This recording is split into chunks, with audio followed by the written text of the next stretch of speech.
My name is Clara. I am 33 years old, and I am a senior certified public accountant. Last Sunday, my parents looked me dead in the eye and told me to pack my bags and leave their house forever. They threw my house key into my dinner plate and handed me a cheap suitcase, telling me I was a useless spinster, taking up space that my sister and her husband needed for their growing family. I simply smiled, picked up the suitcase, and walked out the door. What they did not know was that I had a lawyer on speed dial, and the very house they were evicting me from was legally mine. Before I continue this story, let me know where you are watching from in the comments below. Hit like and subscribe if you have ever had to stand up to entitled family members who completely underestimated your worth. Growing up in a quiet suburb in Texas meant keeping up appearances was everything. From the outside, my family looked picture perfect, but inside the dynamic was clear. My younger sister Audrey was the golden child, and I was the workhorse expected to foot the bill. I had lived in that house for 5 years, quietly paying every major expense while my parents pretended they were the ones providing for me. The betrayal happened during our traditional Sunday dinner. We were sitting around the mahogany dining table eating roast turkey and mashed potatoes. The atmosphere felt unusually tense. Audrey, who is 30 years old and calls herself a life coach despite having no actual clients, was sitting next to her husband Kendrick. Kendrick is a 32-year-old African-American man who loves wearing designer silk shirts and talking endlessly about his cryptocurrency investments. They were both smirking at me from across the table. I was just about to take a bite of my food when my father Richard suddenly stood up. His face was stern, his eyes completely devoid of warmth. He reached into his pocket, pulled out the brass spare key to the front door, and tossed it across the table. It landed with a dull thud, right in the middle of my mashed potatoes, splattering gravy onto the white tablecloth. "Leave the key and do not come back," my father said, his voice slicing through the quiet room. "This house was never yours." I sat frozen. Before I could ask what was going on, my mother Patricia walked into the dining room. She was dragging a cheap, faded blue suitcase. The wheels squeaked loudly against the hardwood floor. It was a flimsy bag, the zipper visibly straining. She dropped the handle, letting it hit the floor with a loud smack. "I packed your essentials," my mother said, refusing to meet my eyes. She nervously wiped her hands on her apron. "The rest of your things are in garbage bags out by the garage. You can hire a van for your furniture later." I looked at the four of them. Kendrick leaned forward, resting his elbows on the table, a thoroughly arrogant expression on his face. "Look, Clara," Kendrick said, dripping with fake sympathy. "Let us be real here. You are 33. You are single.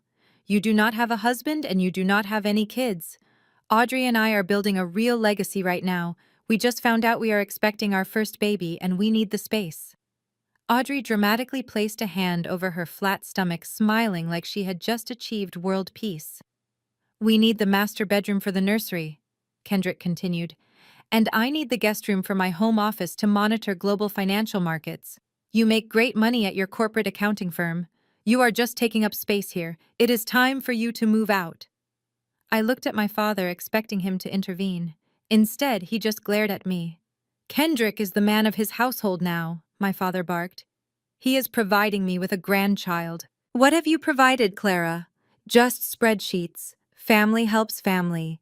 And you have worn out your welcome." My mother nodded eagerly. "It is practical, sweetheart. You can rent a small apartment downtown. It fits your lonely lifestyle better anyway." The sheer audacity of their entitlement burned in my chest. They were kicking me out so Kendrick could have an office to trade imaginary internet money. But years of auditing complex financial records had trained me to keep a perfect poker face. I did not cry. I did not scream. I did not beg them to let me stay. I slowly picked up my linen napkin, wiped the corners of my mouth, and placed it neatly beside my plate. I stood up, walked over to the cheap blue suitcase, and gripped the handle firmly. I turned away from the dining table and began walking toward the front hallway. The plastic wheels of the cheap blue suitcase rumbled against the expensive Persian rug in the living room. a rug I had purchased for my mother just last Christmas. Behind me, the sound of silverware clinking against porcelain resumed immediately. My father went right back to eating his roast turkey, dismissing my departure as easily as if he were swatting away a fly. My mother was already leaning over Audrey, excitedly whispering about pastel paint colors for the new nursery. They were celebrating my eviction before I was even out of the house. "Hey, Clara, wait a second," Kendrick called out. His voice echoed down the hallway, dripping with that unbearable smug arrogance he always carried. I stopped near the front door but did not turn around. "I just want to make sure you know that Audrey and I have this handled," Kendrick said loudly, making sure my parents could hear him playing the hero. "You do not need to worry about the rent anymore. I know you were paying your dad $1,000 a month to stay in this room, but my crypto portfolio is absolutely booming right now. I will be covering the rent from now on to take care of the family. You just go find yourself a nice, quiet studio apartment where you will not bother anyone." I stood perfectly still, my hand resting lightly on the cool brass of the front doorknob. Rent. That was what my father had been calling it all these years. For 5 years, I had been transferring exactly $985 into my father's bank account on the first of every single month. He proudly told Kendrick and Audrey it was rent, framing it as a generous contribution for letting his sad single daughter live under his roof. What Kendrick did not know, and what my father was desperately trying to keep hidden from his new favorite son-in-law, was that this exact amount perfectly covered the annual property taxes, the premium homeowners insurance, and the neighborhood association fees. My father had not paid a single dime toward the upkeep of this property in half a decade. I was not paying rent. I was funding their entire comfortable existence. I turned around slowly, looking back at the dining room. It looked like a painting of a perfect happy family, with me deliberately cut out of the frame. Audrey was scrolling through luxury baby furniture on her phone. My mother was pouring Kendrick another glass of the expensive wine I had paid for. My father refused to even look in my direction. "Are you absolutely sure about this?" I asked, my voice cutting sharply through their little celebration. The room went completely quiet for a brief moment. My father finally looked up, his face reddening with defensive anger. "We are sure, Clara," he snapped harshly. "Leave the key and get out." I looked at each of them one last time, locking their faces into my memory. "All right," I said smoothly, letting a cold, controlled smile touch my lips. "But I want all of you to remember this exact moment. Remember that you are the ones asking me to walk out of this door. When the dust settles, do not say, 'I did not warn you.'" Without waiting for a response, I stepped out onto the front porch and pulled the heavy oak door shut behind me.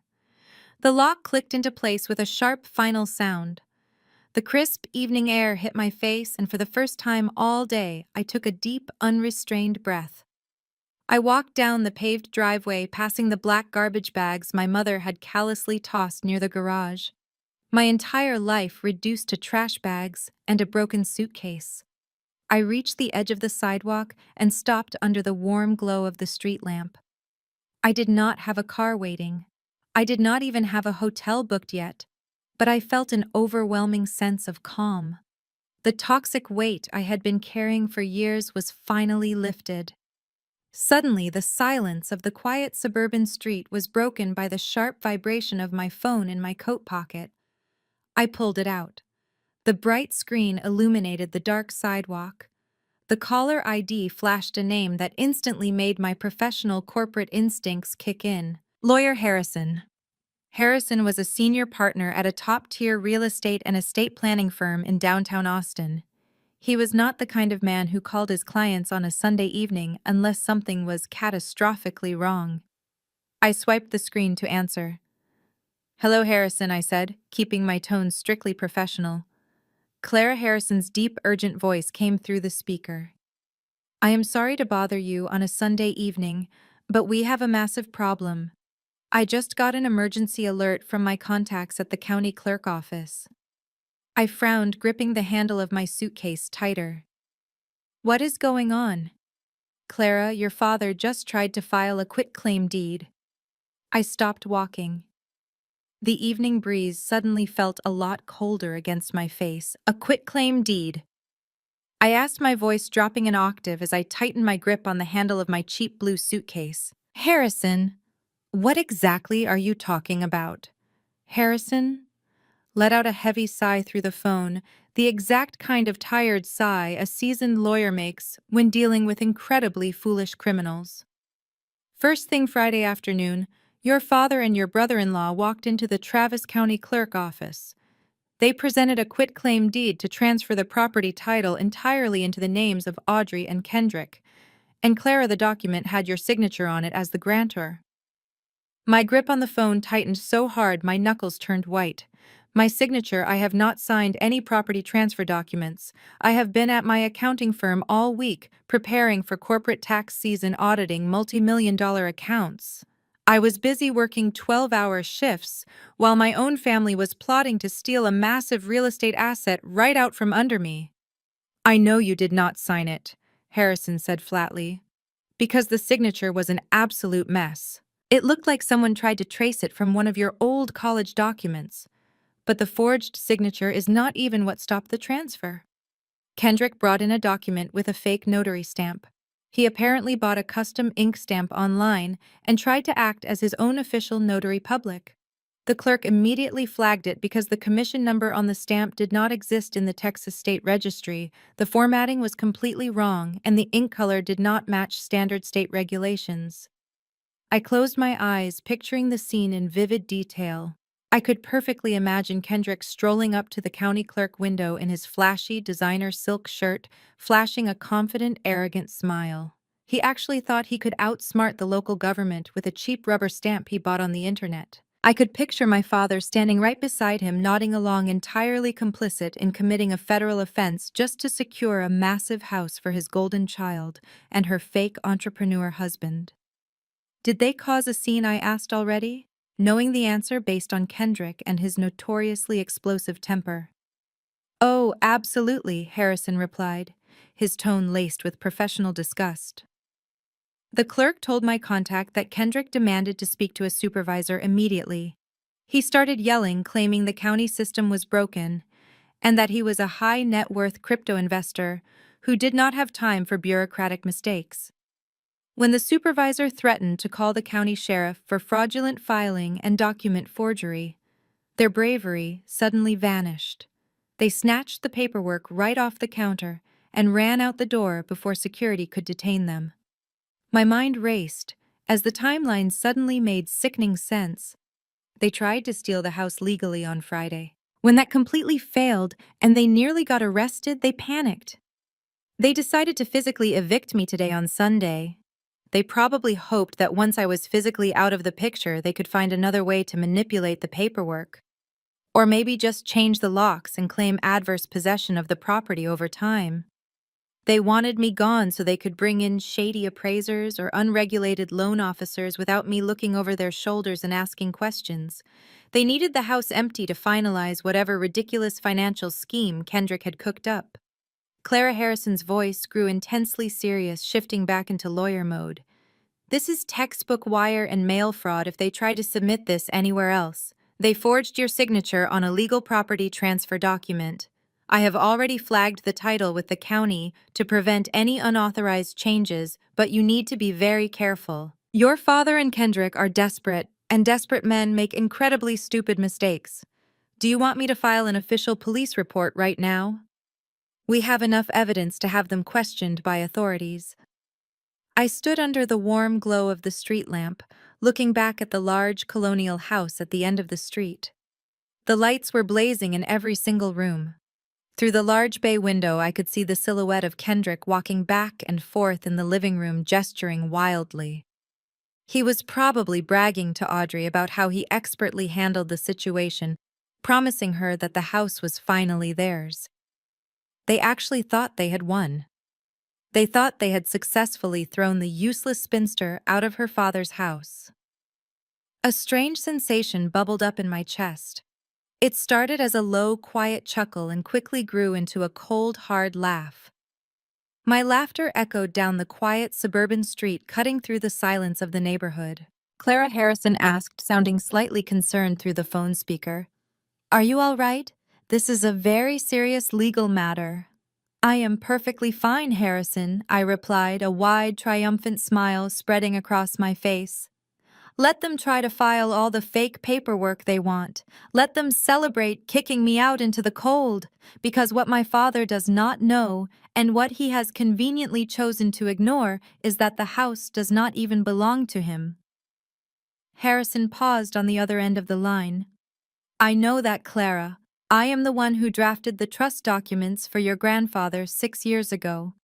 But your father seems to have convinced himself and Kendrick otherwise. Exactly, I said, leaning against a cool brick wall. My grandfather was a very smart man. He saw right through my father and his lies. Growing up, my father Richard projected the image of a highly successful family man.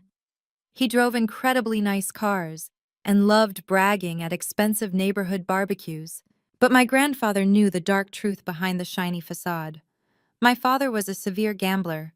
He had secretly blown through my parents' savings and nearly bankrupted the family twice.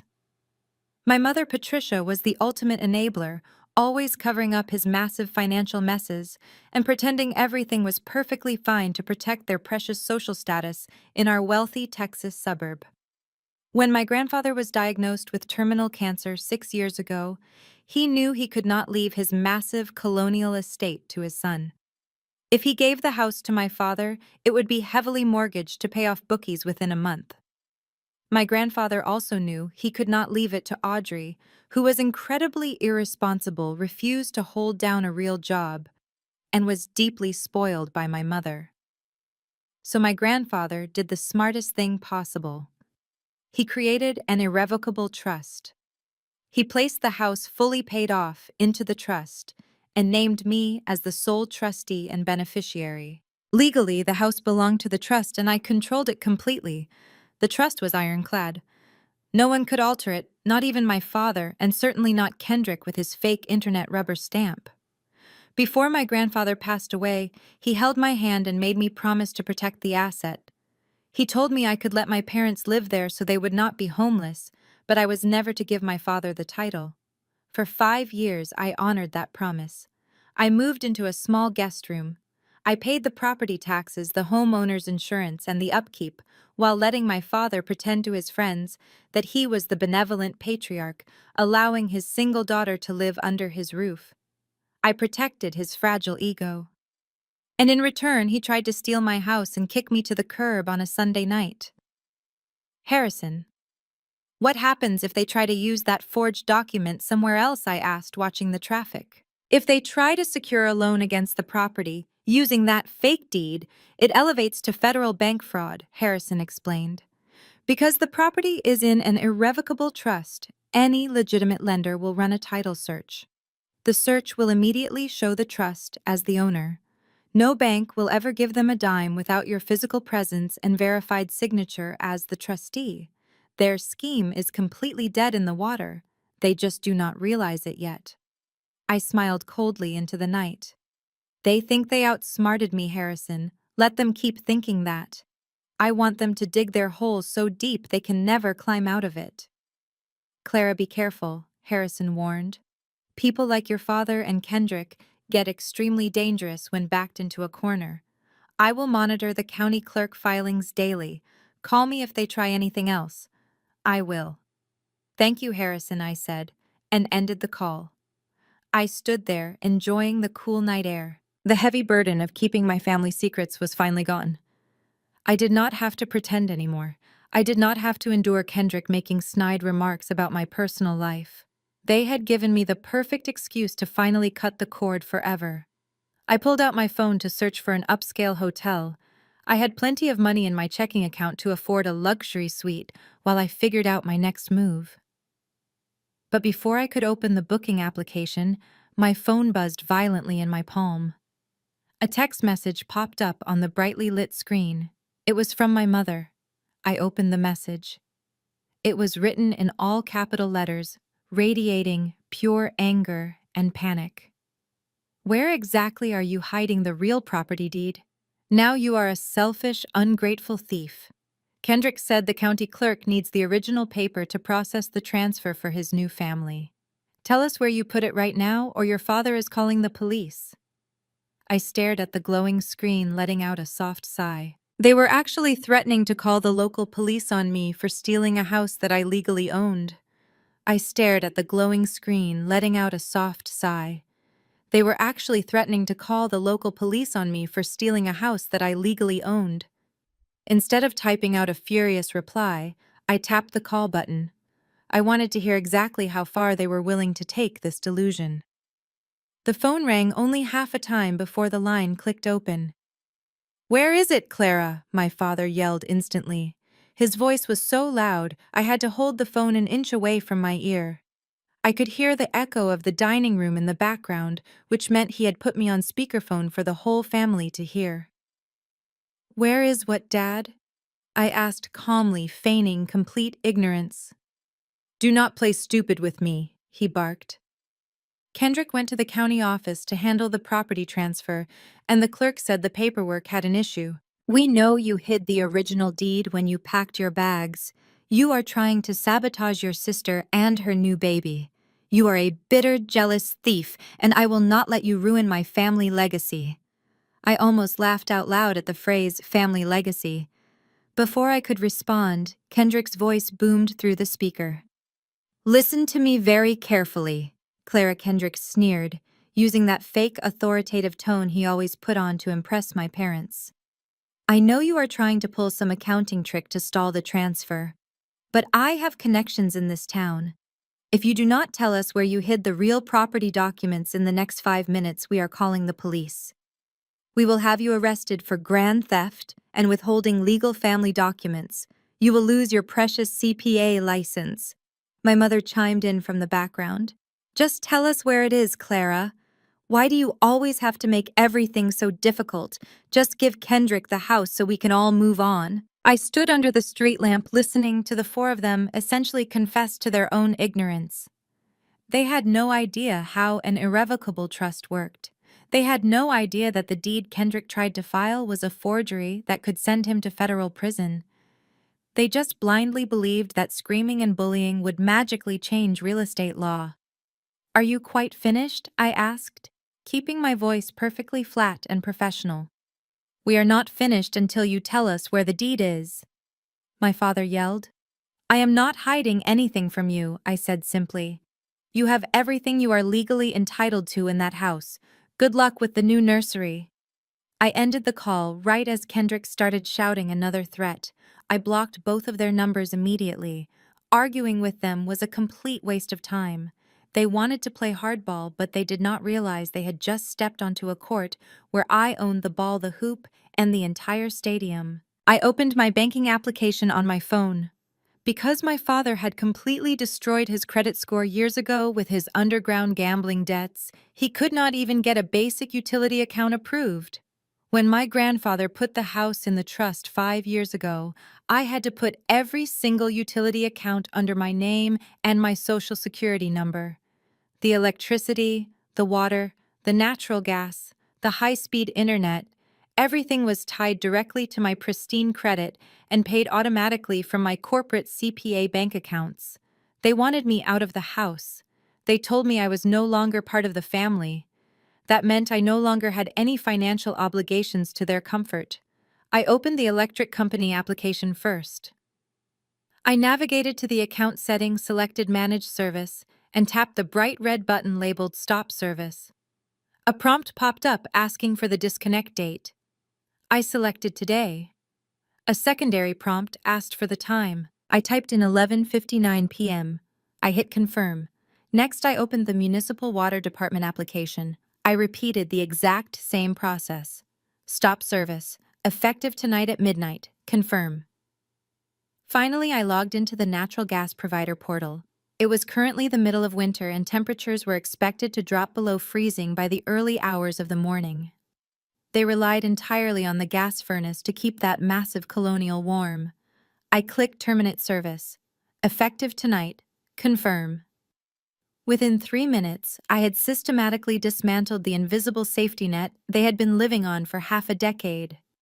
I slipped my phone back into my coat pocket and finally hailed a premium rideshare service to take me to a luxury downtown hotel. Let us see how much they love their new house in the dark.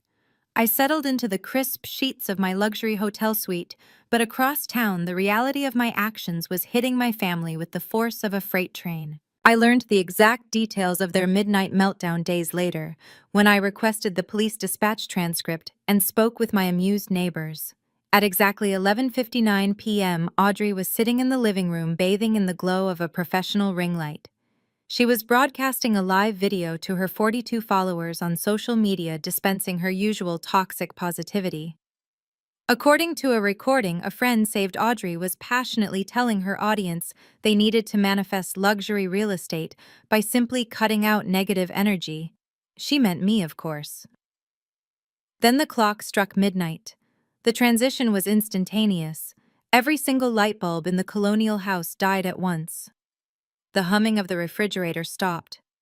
The central heating system gave a pathetic wheeze before going silent.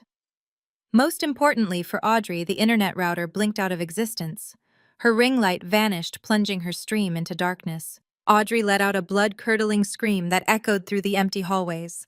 She stumbled blindly through the pitch-black living room, knocking over a brass floor lamp. She scraped her knee against the mahogany coffee table and fell onto the rug.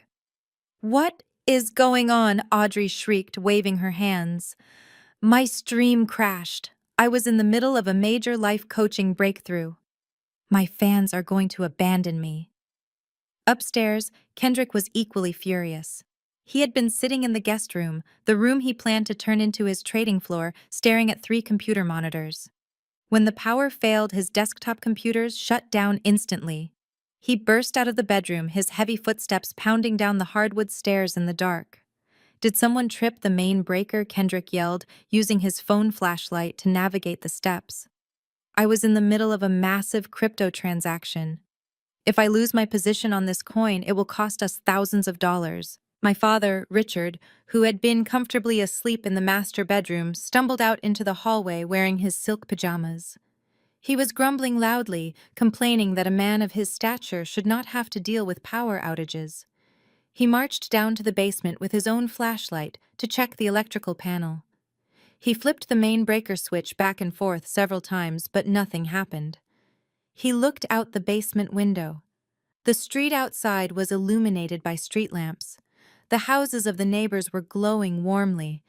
Their house was the only one swallowed by complete darkness. "It is not the breaker panel," my father announced as he stomped back upstairs, his voice tight with frustration. "The whole house is completely dead." My mother, Patricia, walked out of the kitchen looking panicked. "Richard," she said, her voice trembling in the freezing air. "I just tried to turn on the kitchen faucet to get a glass of water. Nothing is coming out. Not even a single drop. The plumbing pipes are completely dry." The harsh reality began to settle over them, along with the rapidly dropping temperature. It was the middle of a Texas winter cold front. Without the natural gas furnace running, the house was quickly turning into an icebox.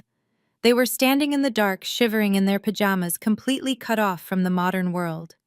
They had a beautiful home, but without my bank account feeding the utility companies, it was nothing more than an empty wooden shell. Kendrick paced furiously in the living room, the beam of his flashlight bouncing off the walls. "This is Clara," he growled, his voice vibrating with pure rage. "That bitter spinster actually called the utility companies and canceled everything. She took her name off the accounts just to spite us."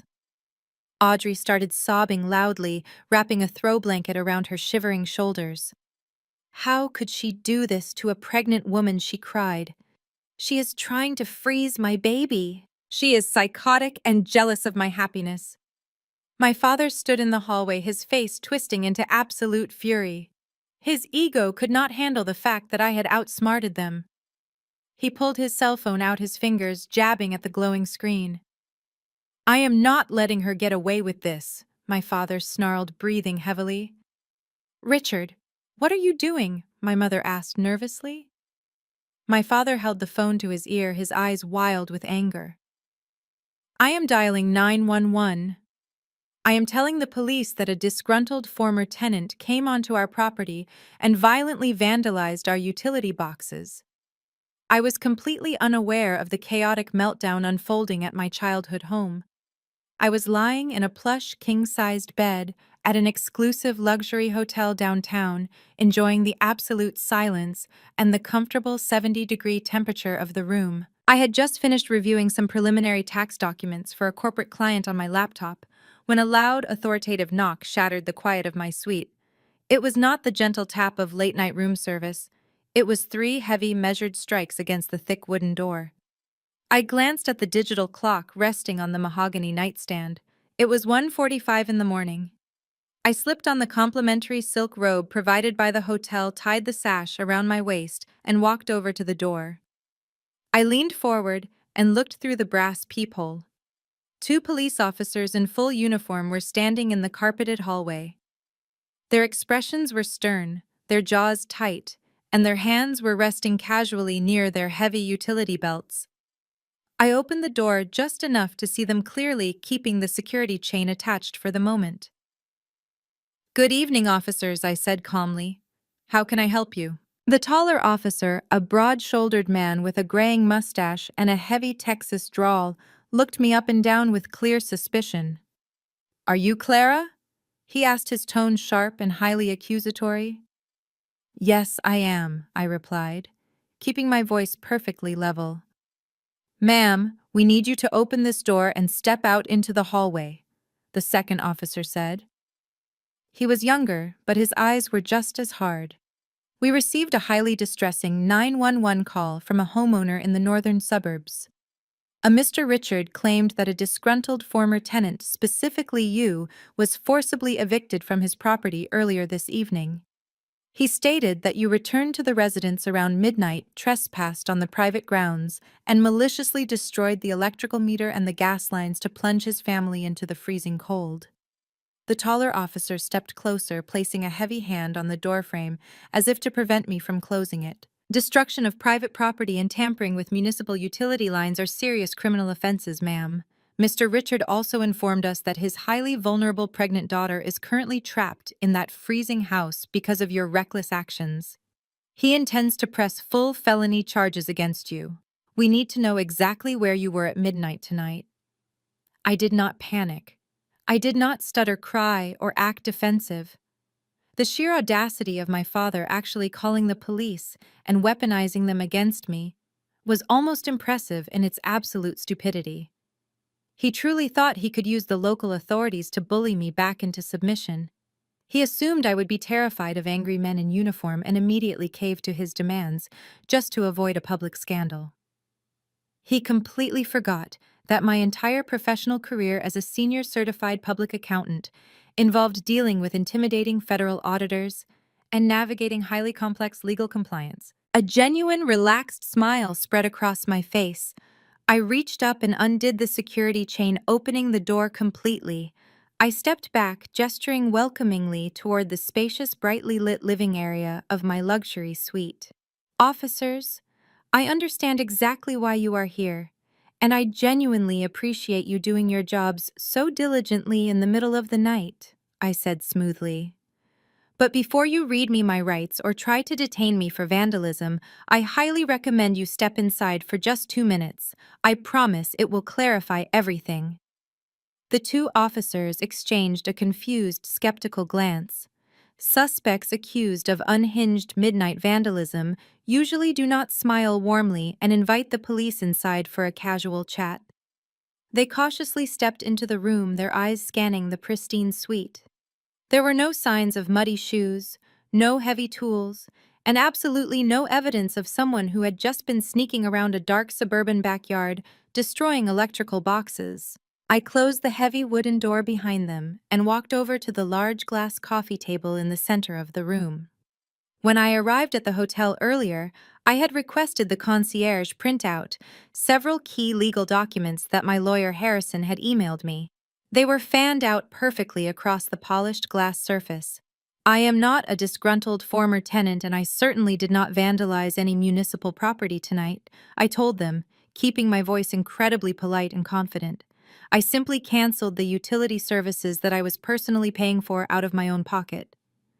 Please take a close look at the paperwork right there on the coffee table. I think you will find my father left out a few very important details. The taller officer stepped forward, his heavy boots sinking deeply into the carpet. He looked down at the legal documents neatly arranged on the clear glass table. I gestured toward the first document. That is my official state-issued identification, and right next to it is my certified public accountant license, I said. I am a senior auditor for a major corporate accounting firm right here in Texas. I deal with strict federal compliance and complex financial structures every single day. I do not sneak around in the dark breaking electrical meters. I just follow the law exactly as it is written. The younger officer leaned in his eyes carefully, scanning the stack of premium paper. What exactly is all this, then? He asked, his tone completely losing its aggressive edge. That is a certified copy of the irrevocable trust established by my late grandfather 6 years ago, I explained, keeping my voice perfectly calm.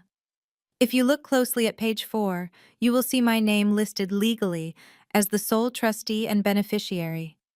My father, Richard, who called you tonight, does not own that property.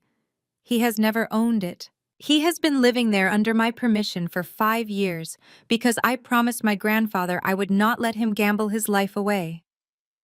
The taller officer picked up the trust document, reading through the complex legal jargon. He flipped to the signature page, noting the official notary stamps that proved its complete authenticity. He looked at the next stack of papers. These are the utility bills for the residential address. I continued, pointing to the statements from the electric, water, and gas companies. Every single account is strictly under my name. Every bill for the past 5 years was paid directly from my personal banking account. My father has not contributed a single penny. I picked up my tablet, woke up the screen, and showed them the digital confirmation emails I received an hour ago. Earlier this evening, my father and my brother-in-law suddenly decided to illegally evict me. They packed my bags and told me to leave the key on the table. Because I am the legal owner and was forced out without any eviction notice, I logged into my utility portals and submitted requests to disconnect the services in my name. I did not smash any electrical boxes. I just clicked a button. The room was deafeningly silent. The older officer put the trust document back onto the table. The stern, accusatory glare he had worn completely vanished, replaced by profound, visible embarrassment. He looked at his younger partner, who was shaking his head in absolute disbelief. "So let me get this straight," the taller officer said, letting out a frustrated breath. "Your father kicked you out of a house you actually own legally, and then he called emergency services claiming you came back to vandalize the property just because you shut off your own utilities to stop paying for his comfort." "That is exactly correct, officer," I replied. Furthermore, my lawyer informed me that on Friday afternoon, my father and brother-in-law attempted to file a forged quitclaim deed with the county clerk to illegally transfer the property into their names. When that federal crime failed, they resorted to kicking me out tonight. The younger officer crossed his arms, his face turning red with anger. "They lied directly to a 911 dispatcher," he said. "They told us there was a violent trespasser destroying municipal property. They wasted valuable city resources and sent us here prepared for a hostile confrontation, all because they were mad the lights went out." I nodded slowly. "I apologize that my family dragged you into their financial tantrums, but as you can see, I have been sitting here in my hotel room the entire time doing absolutely nothing but reviewing corporate tax files." The taller officer rubbed the back of his neck with a tired sigh. He was furiously angry now, but definitely not at me. Police officers absolutely hate being used as disposable pawns in petty domestic disputes, and they deeply despise being manipulated by liars. He looked back at me, his strict demeanor completely shifting from an intimidating enforcer to a highly respectful and professional ally. "Ma'am, we are incredibly sorry for disturbing your evening," the older officer said, his voice full of genuine apology. "You have completely proven your case. We will make a full note in the dispatch system that the caller fabricated the entire story." He paused, his eyes narrowing slightly as a grim and determined expression crossed his face. He adjusted his heavy utility belt and looked me dead in the eye. "Ma'am, would you like to press charges against your father for filing a false police report?" I looked at the older officer, considering his offer carefully. As tempting as it was to have my father arrested and dragged out of that freezing house in handcuffs, I knew it would give my mother and Audrey the ultimate victim narrative. They would twist the story to make me look like a vindictive monster who imprisoned her own father over a family disagreement. No, I wanted them to face the financial ruin they had created themselves. "Not tonight, officer," I replied softly but firmly. "I do not want to escalate this into a criminal matter if I do not have to, but I would appreciate it if you could call him back right now and explain exactly what he is risking. I want him to know that his little intimidation game has officially failed." The officer nodded in understanding. He pulled his police radio from his belt, checked the dispatch number, and used his personal cell phone to dial my father. He put the phone on speaker and set it on the glass coffee table right next to my authentic trust documents. The phone rang twice before my father answered. His voice was smug and entirely too confident. "Yes, officer," he said eagerly. "Have you apprehended Clara yet? Has she confessed to destroying my property?" "Mr. Richard," the officer said, his voice dropping into a hard, unforgiving tone, "we are currently sitting in a luxury hotel suite with Clara. We have reviewed her certified public accountant credentials, her utility payment records, and most importantly, the certified copy of the irrevocable trust, which names her as the sole legal owner of the property you are currently occupying." There was a dead heavy silence on the other end of the line. I could almost hear my father panicking, his heart dropping into his stomach. The officer did not give him a chance to recover. "Let me make this incredibly clear to you, sir. Clara did not vandalize anything. She legally disconnected utilities that belong to her on a property that belongs to her. You, however, lied to a 911 dispatcher. You attempted to weaponize this police department against the legal homeowner. Filing a false police report is a Class B misdemeanor, and depending on the damages claimed, it can easily escalate to a state felony." But my father stammered, his arrogant facade completely shattering. "She threw us into the cold. My pregnant daughter is freezing. Then I suggest you pack your bags and find a hotel," the officer snapped back. "Clara has graciously declined to press formal criminal charges against you tonight. But if you call emergency services again with these fabricated lies, or if you attempt to harass her in any way, I will personally drive back to that house and put you in the back of my patrol car. Do I make myself absolutely clear?" "Yes, sir," my father whispered, sounding entirely defeated. The officer ended the call. I thanked the officers for their incredible professionalism, and they quietly left my hotel suite. I finally crawled into the warm king-sized bed, assuming the drama was over for the night. I was wrong.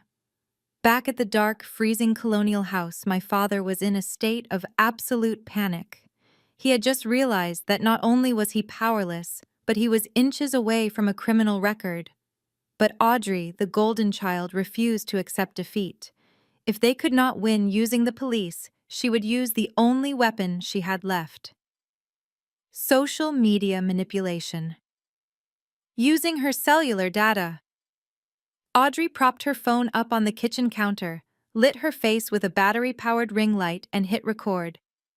She uploaded the video directly to the private neighborhood homeowner association Facebook group, a digital gathering place full of bored, wealthy suburbanites who thrived on local gossip. I did not see the video until much later, but the transcript was a masterclass in toxic gaslighting. Audrey sat in the freezing dark, wrapped in a blanket, forcing massive crocodile tears down her cheeks. "Please help us," Audrey sobbed to the camera. "My sister Clara has suffered a complete mental breakdown. She is so deeply jealous of my pregnancy and my happy marriage to Kendrick that she has completely lost her mind. She illegally canceled all the utilities to our family home in the middle of winter. She is trying to freeze my unborn baby. My father tried to reason with her, but she bribed the local police with her fancy corporate lawyers. We are terrified, and we do not know what she will do next." Audrey knew exactly what she was doing. She played the helpless pregnant victim, perfectly portraying me as a bitter, unhinged spinster trying to destroy a beautiful, growing family. The video went live in the HOA group at 2:30 in the morning. At 6 a.m., my phone began to buzz incessantly on the hotel nightstand. It vibrated so violently it nearly fell off the edge. I reached over and picked it up, squinting at the bright screen. I had over 40 new notifications, text messages from neighbors I had not spoken to in years, Facebook messages from the HOA president, emails from random community members. They were all flooded with absolute vitriol. "How could you do this to your own pregnant sister?" one text read. "You are a monster," Clara read another. "The HOA board will be holding an emergency meeting to discuss your removal from the neighborhood." I sat up in bed, the soft hotel sheets pooling around my waist. Audrey had successfully turned the entire neighborhood against me overnight. They were completely blinded by her tears. I looked at the flood of hate messages, but instead of feeling intimidated, I felt a familiar, cold determination settle in my chest. If my family wanted a public spectacle, I would gladly give them one they would never forget. Instead of replying to a single hateful text message, I put my phone on silent. I walked into the marble bathroom, took a long hot shower, and washed away the lingering stress of the previous night. I ordered a premium room service breakfast and sat by the large window overlooking the downtown skyline, eating perfectly poached eggs and drinking fresh espresso while my family froze in the suburbs. By 9 in the morning, I decided to check the neighborhood Facebook group again to see exactly how far Audrey was willing to take her fake victim narrative. She had not just posted another crying video, she had posted a digitally designed invitation. The bold, cursive font read, "Welcome to the new chapter, a housewarming and baby celebration." Underneath the title, Audrey had written a long, dramatic paragraph. She claimed that despite my cruel, unhinged attempts to freeze her unborn child, her amazing husband Kendrick had stepped up as the ultimate provider. He had rented a massive industrial generator to power the entire estate and save the family from my vindictive wrath. Kendrick could not stand looking weak in front of the wealthy neighbors. He desperately needed to prove that he was a highly successful cryptocurrency investor who did not need my utility accounts.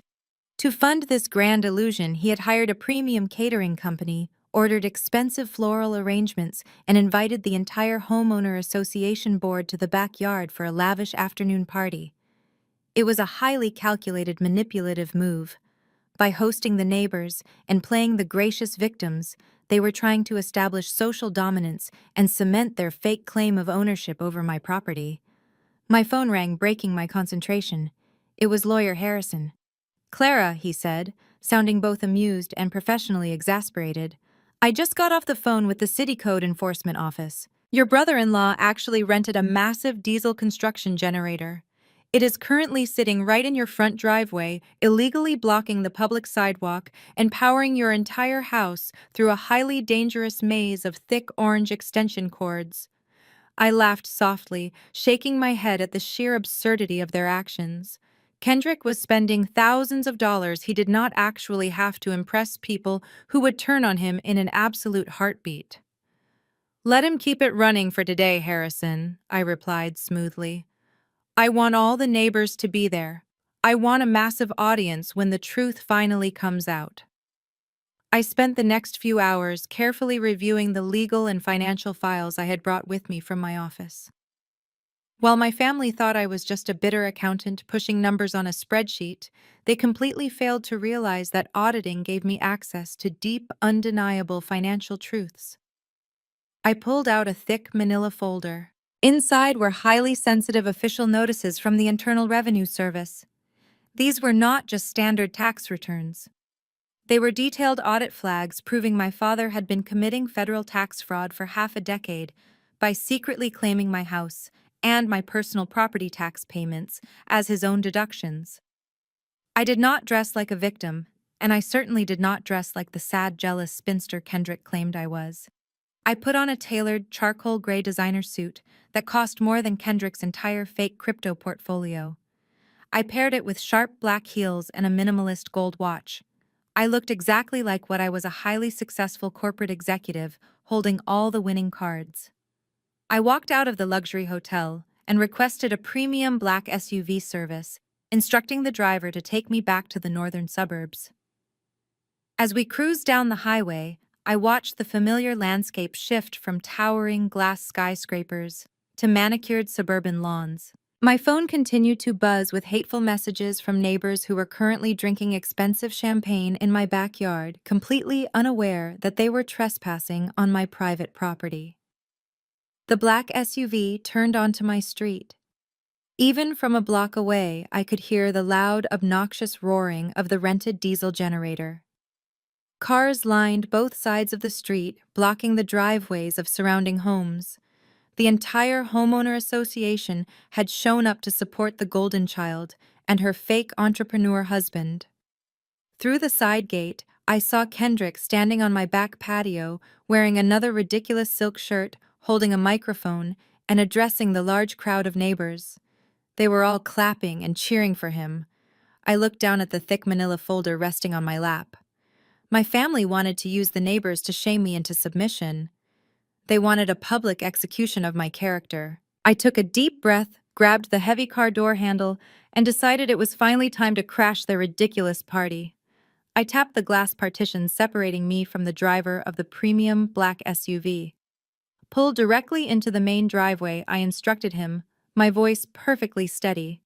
Do not worry about the catering vans or the ridiculous decorations blocking the entrance.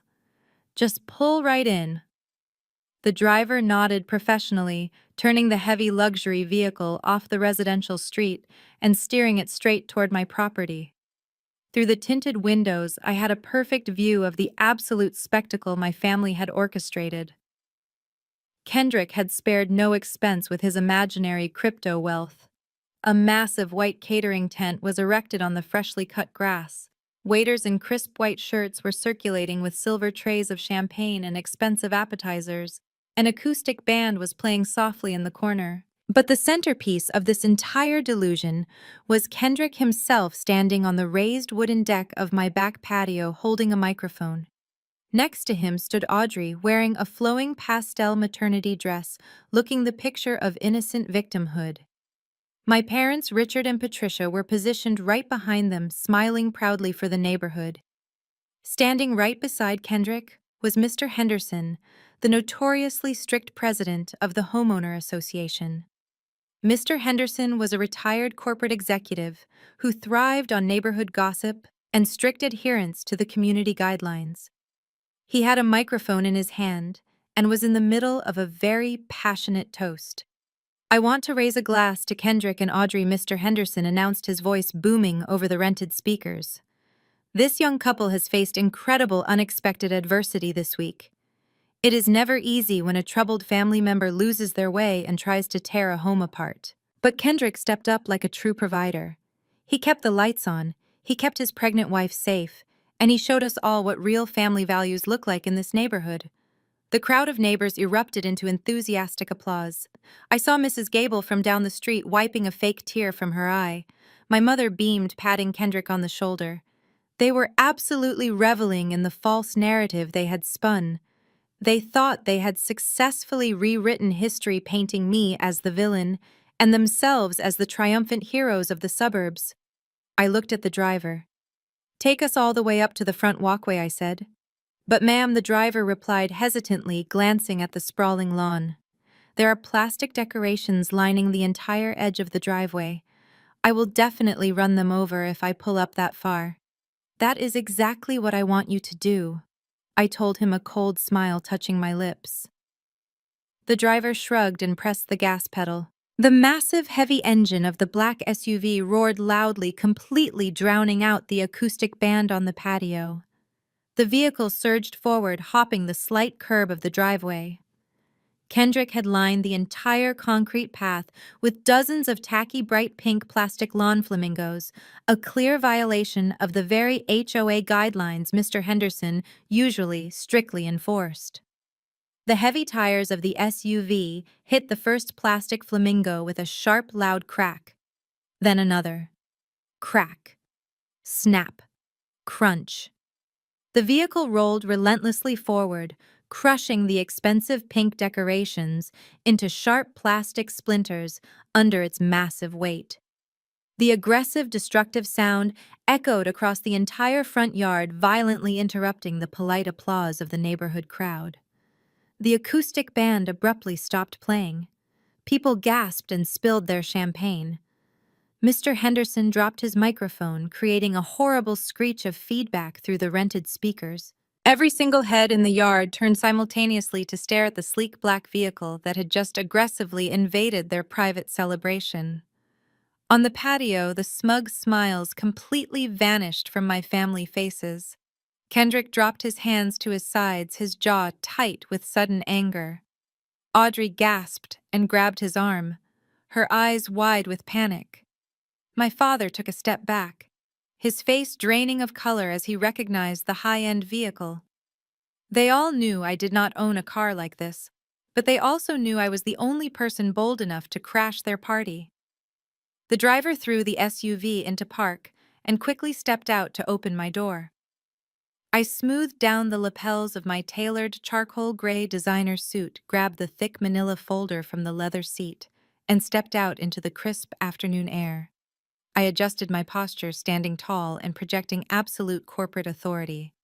I closed the heavy car door behind me with a solid, echoing thud. The entire front yard went completely dead silent. Not a single neighbor dared to breathe as I began my slow, confident walk toward the terrified group standing on my patio.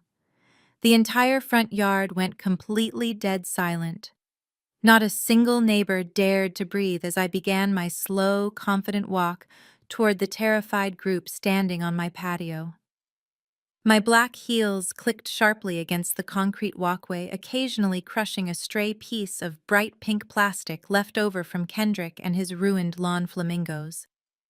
The loud, obnoxious humming of the rented diesel generator was the only sound cutting through the thick, tense air of the neighborhood. Kendrick was the first one to break the frozen tableau. Realizing that his entire wealthy facade was crumbling in front of the homeowner association, his shock quickly mutated into aggressive defensive rage. He jumped down from the wooden deck, landing heavily on the grass, and marched toward me. He puffed out his chest, using his tall, athletic frame to try and physically intimidate me. He stopped just a few feet away, invading my personal space. His face contorted with anger. "What the hell are you doing here?" Clara, Kendrick hissed, keeping his voice just low enough so the neighbors in the back could not hear him clearly. "You are trespassing. You have absolutely no right to show up at my house and destroy my property. Get back in that rented car and leave before I have the police drag you away." I did not flinch. I did not step back. I simply looked up at him, my expression completely bored. "I am not going anywhere, Kendrick," I replied smoothly, making sure my voice carried across the silent yard. "And we both know the police are not coming. We established that last night, did we not?" Before Kendrick could respond, my mother Patricia launched into her highly rehearsed victim routine. She pushed her way to the front of the patio, burying her face in her hands and letting out a loud, theatrical sob that was perfectly pitched for maximum sympathy. "How can you do this to us, Clara?" my mother wailed, looking directly at the crowd of neighbors. Mrs. Gable and Mr. Henderson watched her with wide eyes. My mother pointed a trembling finger at me. "We gave you everything. We raised you. And you repay us by plunging our home into freezing darkness. You tried to freeze your pregnant sister. You are sick, Clara. You need psychological help. Please just leave our family alone." A low murmur rippled through the crowd of caterers and neighbors. Mr. Henderson, the homeowner association president, actually took a step forward, puffing his chest out as if he were preparing to intervene and physically escort me off the premises. They were all eating it up. The wealthy suburbanites loved nothing more than a tragic family scandal, and my mother was giving them an award-winning performance. Audrey leaned against the wooden railing, clutching her stomach and producing fake tears to support the narrative, fully playing the role of the terrified, expectant mother. Kendrick felt the energy of the crowd shifting to his side, and his arrogance immediately flared back to life. He pointed an accusatory finger right at my face, raising his voice so every single person in the yard could hear his insults clearly. "Do not listen to a word she says," Kendrick shouted to the audience. "She is completely unhinged. This is all just pure toxic jealousy.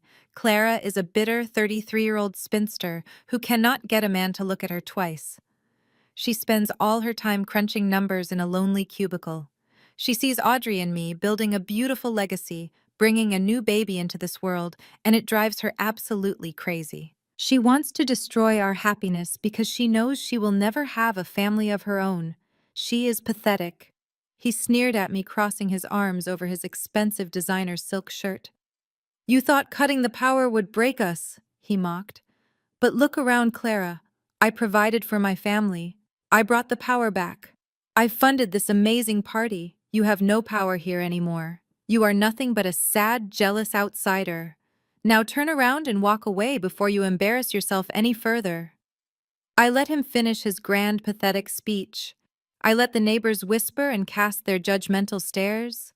I let my mother continue her fake dramatic sobbing. I let them all dig the hole as deep as humanly possible. I did not defend my relationship status. I did not scream about how I had been paying their bills for the last 5 years. I did not waste my breath arguing with a man who bought his clothes on credit cards he could not afford to pay off. As a senior auditor, I knew that when a fraudster is speaking, the absolute best strategy is to let them talk until they hang themselves with their own words. Instead, I completely ignored Kendrick. I looked right past his glaring face, looking straight through him as if he were entirely invisible, and locked my eyes directly onto my father, Richard. He was standing near the back of the patio, trying to hide behind Mr. Henderson. His face was pale and he was sweating profusely despite the chilly winter air. He knew exactly who I was, and he knew I did not bluff. I raised my right hand and slowly tapped my index finger against the thick manila folder I was carrying. Tap, tap, tap. I raised my right hand and slowly tapped my index finger against the thick manila folder I was carrying. Tap, tap, tap. The sound was quiet, but carried an undeniable weight in the sudden silence of the yard. I kept my eyes locked on my father, watching the remaining color drain from his face until he looked like a ghost standing in his own backyard. "You all seem to think I came here today to argue about utilities or to beg for a room in my own house." I began, my voice clear, carrying effortlessly over the low hum of the generator. "But I am not here for that. I am here because my professional obligations require me to inform my tenants of a very serious impending legal situation." I slowly undid the string closure of the manila folder. I did not rush. I let the anticipation hang in the air, thick and suffocating. My father took another small step backward, his eyes fixed on the folder as if it were a live grenade. "For the past 5 years, my father has told everyone in this neighborhood that he is a successful man providing for his family," I said, addressing the crowd but never looking away from him. "He told you he graciously allowed his single daughter to live under his roof paying a modest rent. But as a senior certified public accountant, I find it incredibly dangerous when people confuse fiction with their official tax returns." I pulled out a stack of crisp official documents featuring the unmistakable seal of the United States Treasury. I held them up so the closest neighbors, including the nosy HOA president, Mr. Henderson, could see the heavy black text. What my father conveniently forgot to mention to his friends, and apparently to his own son-in-law, is that I do not pay rent. I continued, my voice steady and unforgiving. "I pay the property taxes. I pay the homeowner association fees. I pay the premium insurance. And I pay them because my late grandfather put this entire estate into an irrevocable trust, naming me as the sole trustee and beneficiary. My father does not own this house. He never has." A collective gasp swept through the crowd. Mrs. Gable covered her mouth in shock. Mr. Henderson stared at the papers in my hand, his previous righteous anger completely deflating. Kendrick whipped his head around to look at my father. "Richard, what is she talking about? Kendrick demanded, his fake confidence completely shattering. "Tell them she is lying." My father said nothing. He just stared at the ground, his hands shaking at his sides. My mother had stopped crying and was now looking at my father with genuine panic. "But not owning the house is not the crime here today," I announced, raising my voice to ensure every single person on the lawn heard the final blow. "The crime is that for the last 5 consecutive years, Richard has been secretly claiming my property tax payments as his own personal deductions on his federal tax returns.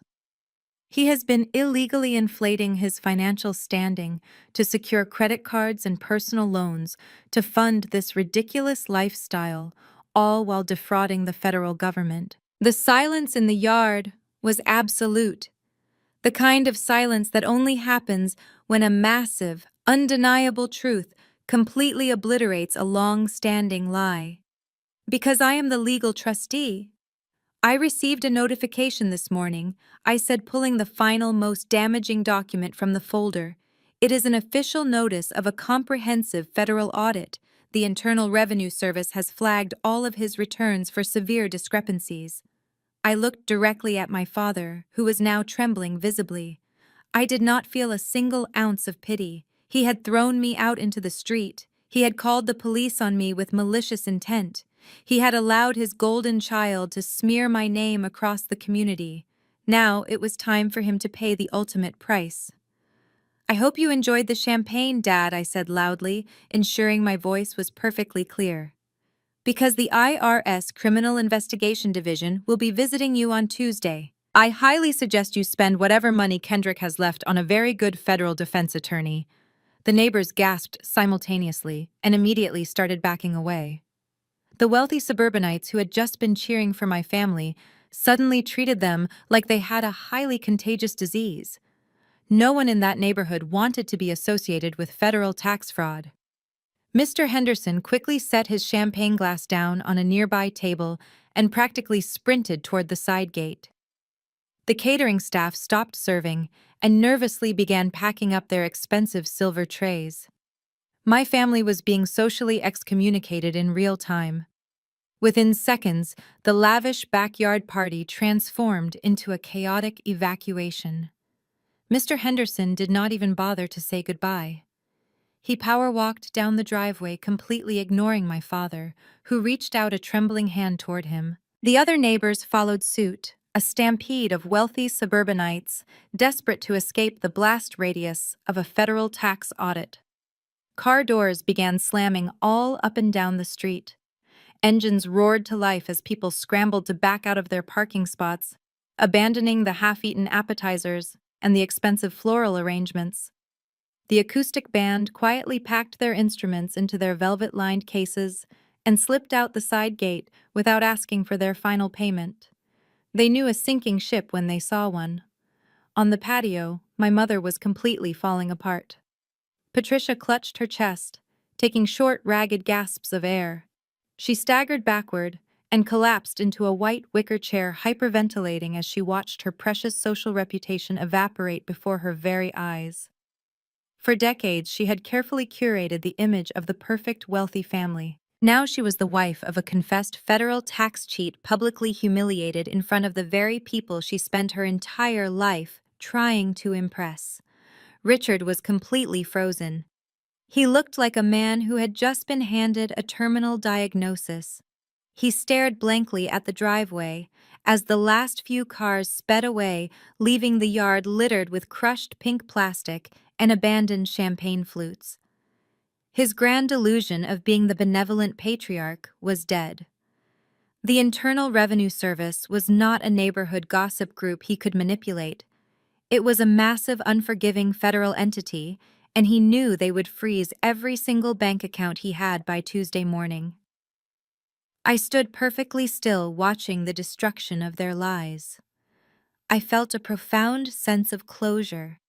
I had delivered the truth, exposed the fraud, and reclaimed my dignity.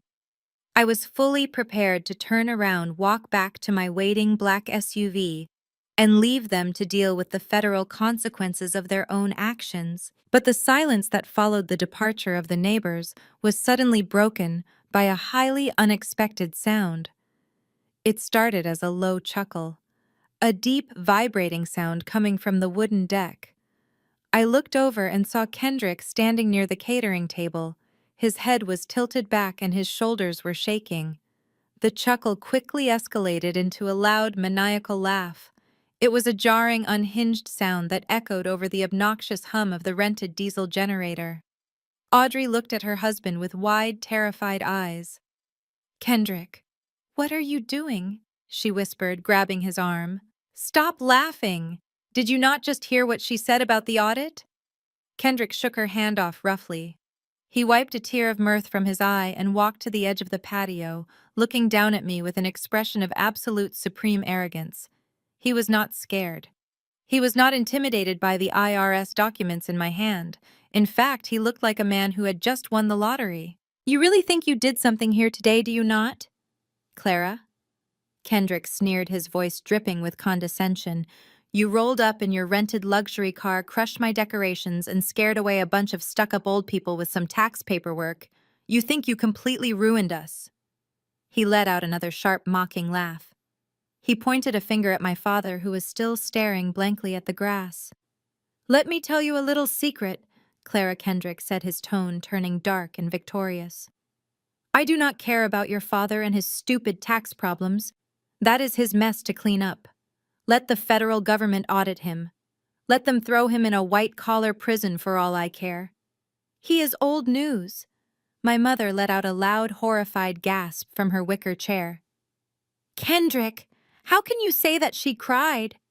"Shut up," Patricia Kendrick snapped, without even looking at her. He kept his eyes locked intensely on mine. His chest was puffed out, radiating the foolish confidence of a man who firmly believed he was the smartest person in the room. "You came here to gloat about an audit because you think it protects this house," Kendrick continued, stepping down onto the grass and closing the distance between us. "You think flashing that irrevocable trust makes you untouchable. But you are incredibly naive, Clara. You spend too much time reading accounting books and not enough time understanding how the real world operates." I maintained my blank corporate expression, though my mind was racing. What exactly was he getting at? Kendrick stopped just a few feet away from me. He shoved his hands into the pockets of his designer slacks and flashed a predatory, wicked smirk. "You think you are so smart," Clara Kendrick whispered, his eyes gleaming with malicious triumph. "But you are too late. I already used the deed." I stared at him, my face remaining perfectly impassive while my mind rapidly processed his words. Used the deed. As a financial auditor, I had heard every ridiculous excuse and half-baked scheme imaginable, but Kendrick was about to set a completely new standard for absolute financial ignorance. "What exactly do you mean by that?" I asked, my voice dangerously quiet. Kendrick laughed again, a loud barking sound that grated against my ears. He took another step forward, practically vibrating with the thrill of his own perceived genius. "I mean that before we even went down to the county clerk office on Friday afternoon, I made a high-quality digital scan of the quitclaim deed," he bragged, throwing his arms wide open. "The deed with your signature on it, the one explicitly stating you were handing the property over to Audrey and me." I kept my arms relaxed at my sides, refusing to give him the satisfaction of seeing me react.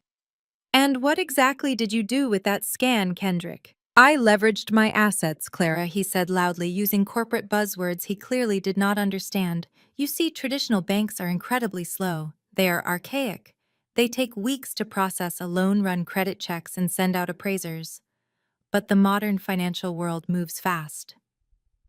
I found a private short-term lending group online, a hard money syndicate that specializes in rapid liquidity for high-net-worth investors like myself." He turned to look at Audrey, who was watching him with a mixture of confusion and desperate pride. "I showed them the scanned deed," Kendrick continued, projecting his voice so my terrified parents could hear his brilliant strategy. "I proved to them that a massive colonial estate was in the process of being transferred entirely into my name. Because I am a visionary, they did not wait for the slow, lazy county clerks to stamp the final paperwork. They approved my collateral based on the scanned legal document and executed a rapid wire transfer." My mother gasped from her white wicker chair. Kendrick, she stammered, her voice shaking violently. How much money did you borrow against our house? It is not your house anymore, Patricia Kendrick snapped back, shooting her a look of pure disgust. Then he turned his arrogant smirk back to me. $200,000, Clara. I secured a $200,000 cash advance, using the deed as collateral. The sheer magnitude of his stupidity hung heavy in the cold afternoon air. My father looked like he was about to pass out on the patio. $200,000. Richard had risked a federal prison sentence for tax fraud, only to have his precious son-in-law secretly mortgage the house out from under him using a forged document. The color drained from my father's face until he looked completely gray. And where exactly is that money now, I asked, knowing perfectly well that someone like Kendrick would never keep cash sitting safely in a traditional savings account. Kendrick puffed out his chest, his eyes gleaming with the manic, unpredictable energy of a chronic gambler who had just bet his entire life savings on red. It is already fully invested. I dumped the entire $200,000 into a brand new, decentralized cryptocurrency token that launched on the Asian markets last night. It is a revolutionary blockchain project with incredible momentum. By next week, that initial investment will easily quadruple. I will pay off the ridiculous loan, take full ownership of the house, and Audrey and I will be sitting on nearly $1 million in pure, untaxed digital equity. He began pacing back and forth on the grass, clearly high on his own delusional fantasies. You thought you could control us with your little utility bills and your tax threats, Clara. You thought you could just kick us out and keep the family wealth for yourself. But I just beat you at your own financial game. You are just a boring corporate accountant punching numbers on a keyboard. I am a modern financial pioneer. He stopped pacing and stepped so close to me I could smell the expensive cloying cologne he had bought with stolen credit cards. He leaned down, his face inches from mine, and lowered his voice into a menacing, theatrical whisper. You can wave those IRS papers around all you want. Clara Kendrick sneered, his breath hot against the crisp winter air. You can cry to the police about forged signatures and fake notary stamps, but the digital contract is already signed. The wire transfer is complete. The money is already in my wallet. If you take the house back, you take the debt with it. The profound silence that followed Kendrick and his arrogant declaration was thick enough to cut with a knife. For a few seconds, the only sound was the obnoxious roaring of the rented diesel generator echoing off the brick walls of the colonial house. I stood perfectly still, watching the absolute horror slowly wash over the faces of my parents. They had fully supported Kendrick when they thought his little forgery scheme would simply secure them a free place to live. But hearing that he had secretly taken out a massive mortgage without telling them completely shattered their toxic alliance. You did what my father demanded, his voice cracking violently. Richard took a step toward Kendrick, his hands balled into tight fists. The fear of the federal audit was momentarily eclipsed by the sheer betrayal he was experiencing. We agreed to transfer the title to secure the property from Clara. We never agreed to let you borrow money against the estate. Kendrick rolled his eyes, visibly annoyed that his supposed genius was being questioned by the father-in-law he clearly viewed as a financial failure. Do not be so incredibly dramatic, Richard Kendrick scoffed, waving a hand dismissively. It is called leveraging dead assets. That house was just sitting there doing absolutely nothing. I put the equity to work.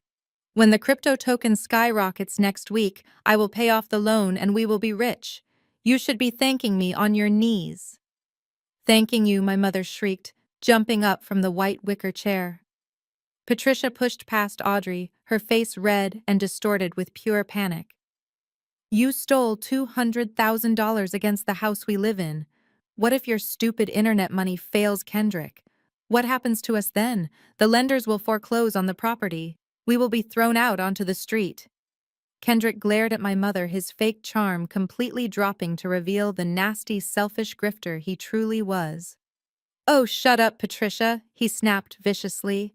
You are living in a fantasy world. You just heard Clara say the IRS is coming for you on Tuesday. Your husband committed federal tax fraud for 5 years. They are going to freeze every single bank account you have. They will garnish your pensions. You are entirely broke. I am the only person in this family who actually has any real liquidity right now. You need my investment to save you from going to prison. You arrogant fool, my father yelled, his face turning an alarming shade of purple. You used a fake deed. If those lenders find out the paperwork is completely fraudulent, they will not just foreclose. They will send people after us. You gave our home address to a shadow lending syndicate. You put my pregnant daughter in extreme danger just so you could play at being a day trader. The argument exploded into a full-blown screaming match right there on the ruined front lawn. All the polite suburban etiquette was completely abandoned as the thieves violently turned on each other. My father lunged forward, grabbing the collar of Kendrick's expensive silk shirt. Kendrick shoved my father backward so hard that Richard stumbled and nearly fell into the crushed pink plastic flamingos. Audrey began to scream hysterically, jumping between the two men. "Stop it!" Audrey cried, grabbing Kendrick by the arm. "Do not touch my father. Kendrick, tell me you did not really risk our entire future on a digital coin. Tell me the money is safe in a real bank." Kendrick ripped his arm away from his pregnant wife, his eyes wild and furious. "You are all a bunch of ungrateful cowards," he shouted at them. "I took a massive risk to elevate this family to the next tier of wealth, and you are acting like terrified peasants. I am the man of this house now. I control the capital." I stood entirely apart from the chaotic screaming match, holding my thick manila folder perfectly untouched by the massive explosion I had just set off. It was a truly magnificent sight. For 5 years, they had constantly belittled me, undermined my achievements, and formed a united front to make me feel like a worthless outsider in my own home. Now faced with the very real consequences of their own greed, their toxic loyalty had completely dissolved in less than 60 seconds. They were tearing each other to absolute pieces, desperate to save themselves. I let them scream and shove each other for a few more moments, savoring the absolute destruction of their fake, perfect family image. Then I slowly raised my hands. I brought my palms together in a loud, deliberate clap. Then another and another. The sharp, rhythmic sound of my slow clap cut directly through their panicked yelling. They all froze mid-argument, whipping their heads around to look at me as if they had completely forgotten I was still standing there. I lowered my hands, a genuine smile of amusement spreading across my face. My parents and Audrey stared at me in absolute shock, their chests heaving from their screaming match. Kendrick stood rigidly on the grass, his silk shirt wrinkled from where my father had just violently grabbed him. He tried to maintain his arrogant glare, but I could see the tiny muscle in his jaw twitching with sudden uncertainty. "Bravo, Kendrick," I said, my voice echoing clearly over the humming of the rented diesel generator. "That was a truly spectacular performance. You actually stood on my lawn and convinced yourself that you outsmarted the entire financial system with a cheap desktop scanner and a fake rubber stamp. You think you are the ultimate financial visionary, do you not?" Kendrick puffed out his chest, desperately trying to recover his shattered dignity. "I did outsmart the system," he spat back, though his voice lacked the confidence it held just moments ago. "The money is in my digital wallet. The blockchain does not lie, Clara. You are furious because I found a rapid liquidity loophole in your little trust fund. I beat you." I let out a soft sigh, shaking my head in sheer disbelief. "It is genuinely terrifying how little you understand about finance," I replied, stepping closer to the patio. "Let me break this down for you, using very simple concepts, so you can comprehend the magnitude of the grave you just dug for yourself. As a senior certified public accountant, I handle corporate compliance, risk assessment, and legal asset protection every single day.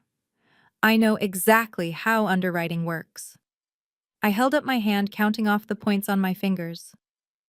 "First, this house is not just a standard piece of residential property.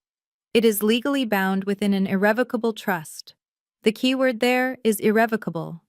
That means it cannot be altered, sold, or leveraged by anyone except the legally appointed trustee. That is me. When a person applies for a legitimate mortgage or a home equity line of credit, the very first thing a real financial institution does is initiate a comprehensive title search through the county property records. My father groaned softly, burying his face in his hands. He knew exactly where this was going.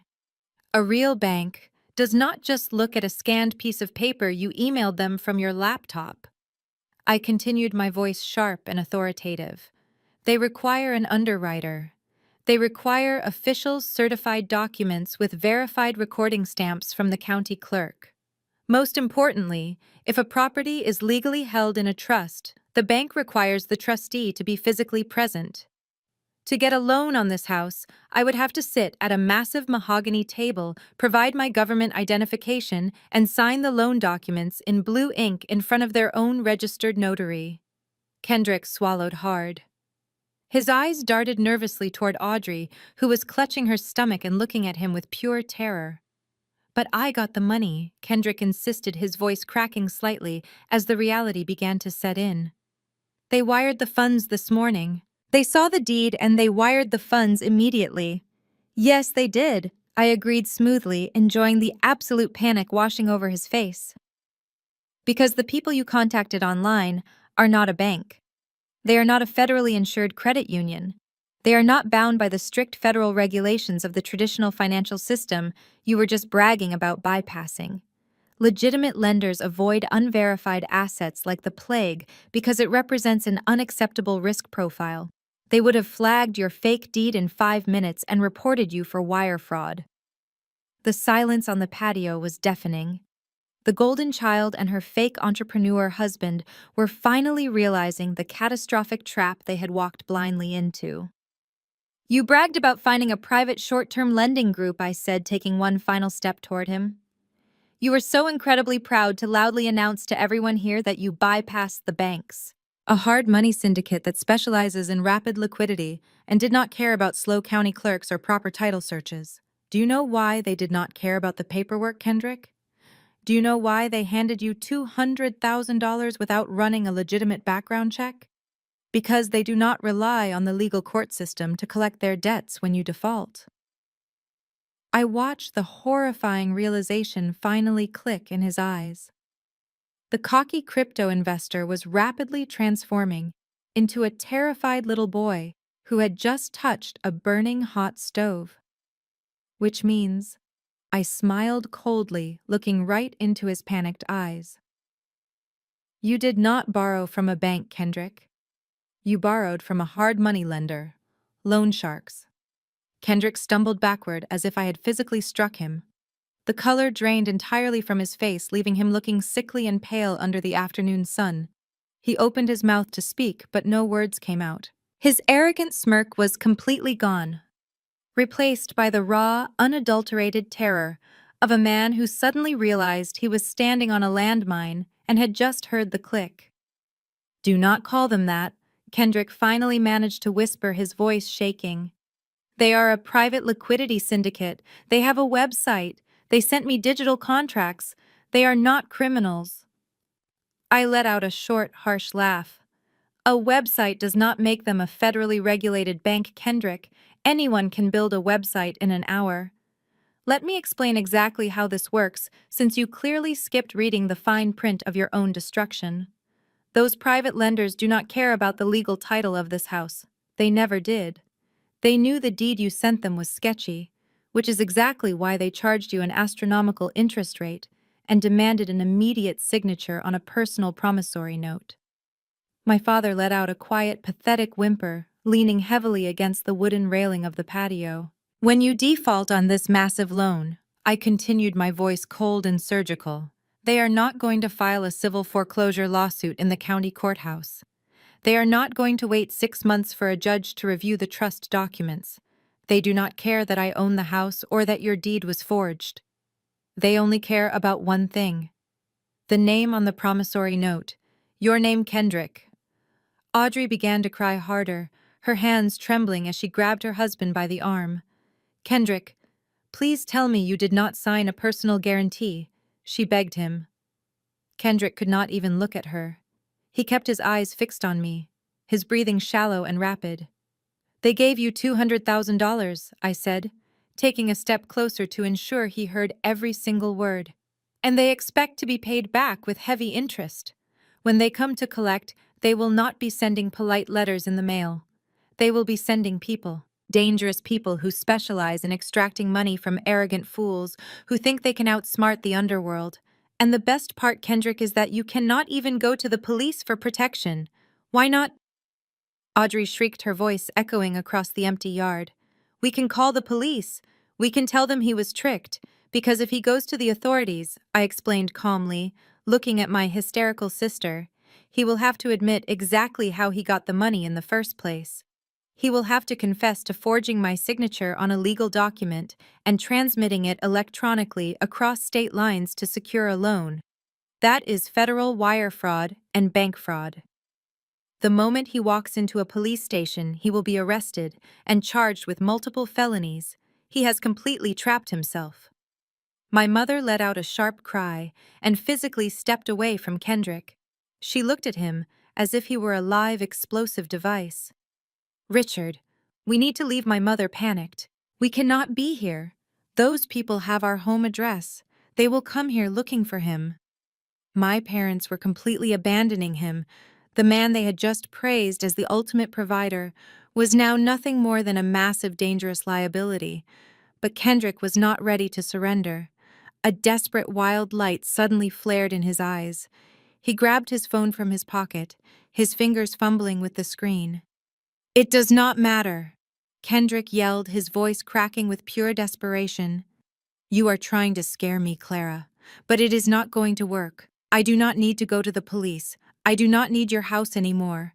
I told you I invested the money.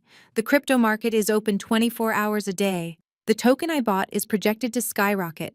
I will just liquidate my position right now. I will pay back the loan today and keep the profit. You cannot defeat me. I watched him frantically tap his screen, opening his digital trading application. I felt a cold, deep satisfaction settle into my bones. As a financial auditor, it was my job to track volatile market trends. I knew exactly which token he had dumped all that stolen money into.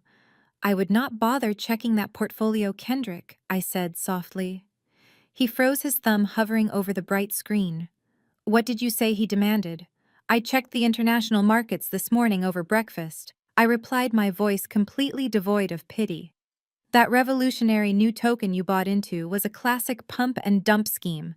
The developers pulled all the liquidity out at 4 in the morning. It pulled Kendrick. The coin crashed to absolute zero. You owe $200,000 to dangerous people and your digital wallet is completely empty. You have absolutely nothing.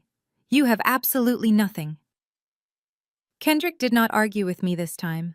He did not puff out his chest or throw around his ridiculous buzzwords. He simply looked down at his phone. His trembling thumb tapped the screen, refreshing his digital portfolio application once, twice, 3 times. I watched the reflection of the bright screen illuminate his terrified face. The line graph on his trading app had flatlined. The balance at the top of the screen displayed a bold, undeniable 0. The rug pull was complete. The anonymous developers had drained the liquidity pool, taking his borrowed $200,000 with them. Kendrick dropped his phone. It hit the concrete patio with a sharp crack, the screen shattering instantly. He fell to his knees on the grass, clutching his head, a pathetic whimper escaping his throat. Audrey stood frozen on the deck, her hands hovering over her pregnant stomach. Her perfect pastel maternity dress suddenly looked ridiculous against the backdrop of absolute financial devastation. The carefully constructed facade of the golden child was crumbling before my eyes. For her entire life, Audrey had been shielded from severe consequences. My parents had always bailed her out of every minor inconvenience. She married Kendrick because he promised her a life of effortless luxury, a life where she could play pretend on social media while someone else footed the bill. Now she was staring at the reality of being married to a broke, fraudulent gambler who owed a massive fortune to violent criminals. Audrey slowly walked down the wooden steps. She stopped right in front of Kendrick, who was still kneeling in the grass, muttering incoherently about market fluctuations and temporary dips. You lost it, Audrey whispered, her voice barely audible over the loud humming generator. You lost absolutely everything we had. Audrey, baby, Listen to me, Kendrick stammered, looking up at her with wild, desperate eyes. It is just a minor setback. The market is incredibly volatile right now. I can borrow more. I know a guy who can give us an advance to cover the spread. We just need to double down and wait for the bounce. The sheer delusion of his words finally snapped something deep inside Audrey. The sweet, innocent victim persona she had played for the neighbors completely evaporated instantly, replaced by a vicious, unhinged rage. Audrey raised her right hand and slapped Kendrick violently across the face. The sharp, stinging crack echoed across the empty yard. Kendrick recoiled, clutching his cheek in pure shock. My mother gasped loudly, covering her mouth, but she did not step forward to intervene. My father just stared blankly at the lawn, entirely broken by the sheer volume of disasters unfolding around him. "You stupid, arrogant loser!" Audrey screamed, her face turning bright red. Her voice was unrecognizable, a shrill, guttural shriek of pure panic. "You promised me we were going to be rich. You promised me we were taking this house. You forged a legal document and took cash from criminals. You ruined my life, Kendrick. You completely ruined my future." She hit him again, her fists pounding against his shoulders as he cowered on the lawn. "I am pregnant," Audrey sobbed hysterically, her anger quickly giving way to raw terror. "I am having a baby, and you just put a massive target on our backs. Those loan sharks are going to come here looking for you. They are going to hurt us. I hate you. I absolutely hate you." Kendrick did not fight back. He just curled into a tight ball on the crushed pink plastic flamingos, completely humiliated and destroyed. Audrey backed away from him, hyperventilating. She looked wildly around the yard, her eyes darting from the abandoned catering tables to the rented generator and finally to our terrified parents. But she knew Richard and Patricia were useless now. The federal auditors were coming for my father, and my mother had never successfully handled a real crisis in her entire life. Then Audrey slowly turned and looked directly at me. I was still standing calmly on the walkway, holding my thick manila folder, completely untouched by the chaos. I was the senior certified public accountant. I was the one with the six-figure corporate salary. I was the one who actually owned the million-dollar colonial estate. In Audrey's twisted, privileged mind, I had always been the ultimate safety net, the dependable workhorse who existed solely to clean up the reckless messes of the golden child. Audrey stumbled across the grass toward me. Tears were streaming down her face, ruining her perfect makeup. She stopped just a foot away, her hands shaking violently. "Clara," Audrey cried, reaching out to grab the sleeve of my suit. "Please, Clara. You have savings. You have to bail us out of debt." I looked at my younger sister. Her manicured fingers gripped my charcoal suit jacket like a drowning woman clinging to a life raft. The audacity of her request was staggering. After treating me like a second-class citizen and making a crying video claiming I wanted to freeze her unborn child, she actually expected me to write a check to save her fraudulent husband from the violent consequences of his arrogance. I firmly detached her hands from my sleeve. I stepped back, smoothing my jacket. "I am not your personal bank, Audrey," I said, my voice completely devoid of sympathy. "I did not forge a federal document. I did not borrow from a criminal syndicate. I did not gamble my future on a digital coin. You blindly supported him while he tried to steal my property and throw me into the freezing cold. You made this bed and now you have to lie in it." Audrey let out a loud wail and collapsed onto the grass next to Kendrick, burying her face in her hands, as the reality of her shattered future finally crushed her. Seeing her golden child broken snapped my mother out of her paralysis. Patricia rushed forward, her designer heels sinking into the soft soil. She grabbed my father by the arm, violently jerking him forward. Richard stumbled, his face still gray and slack with terror from the impending tax audit. "Clara, please," my mother begged, her voice high-pitched and hysterical. "You cannot let this happen to us. Those loan sharks will take the house. They will come here and hurt all of us. You have the money. You are a senior certified public accountant. You have a massive salary and investments. You can pay them off and save your sister. You can easily hire a top-tier defense lawyer to help your father fight the IRS. I stared at the woman who had packed my belongings into cheap garbage bags just 1 week ago. You want me to drain my life savings to cover federal tax fraud and underground loan shark debts? I asked, raising an eyebrow. My parents did not hesitate. The sheer desperation completely overrode whatever remaining pride they possessed. Right there on the front lawn, amidst the crushed pink plastic flamingos and the abandoned catering tables, my mother and father fell to their knees. It was a shocking, pathetic sight. The proud, arrogant patriarch and the status-obsessed matriarch kneeling in the dirt in front of the daughter they had always despised. My father lowered his head, his shoulders shaking with pathetic silent sobs. "Clara, we are so incredibly sorry," my mother cried, clasping her hands together in front of her chest. "We made a terrible mistake. We were just trying to help Kendrick and Audrey get a good start. But we are family. We are your parents. You cannot abandon us to criminals and federal investigators. We are blood, Clara. We are blood." I looked down at them kneeling in the grass. I felt absolutely nothing. No pity, no guilt, no familial obligation.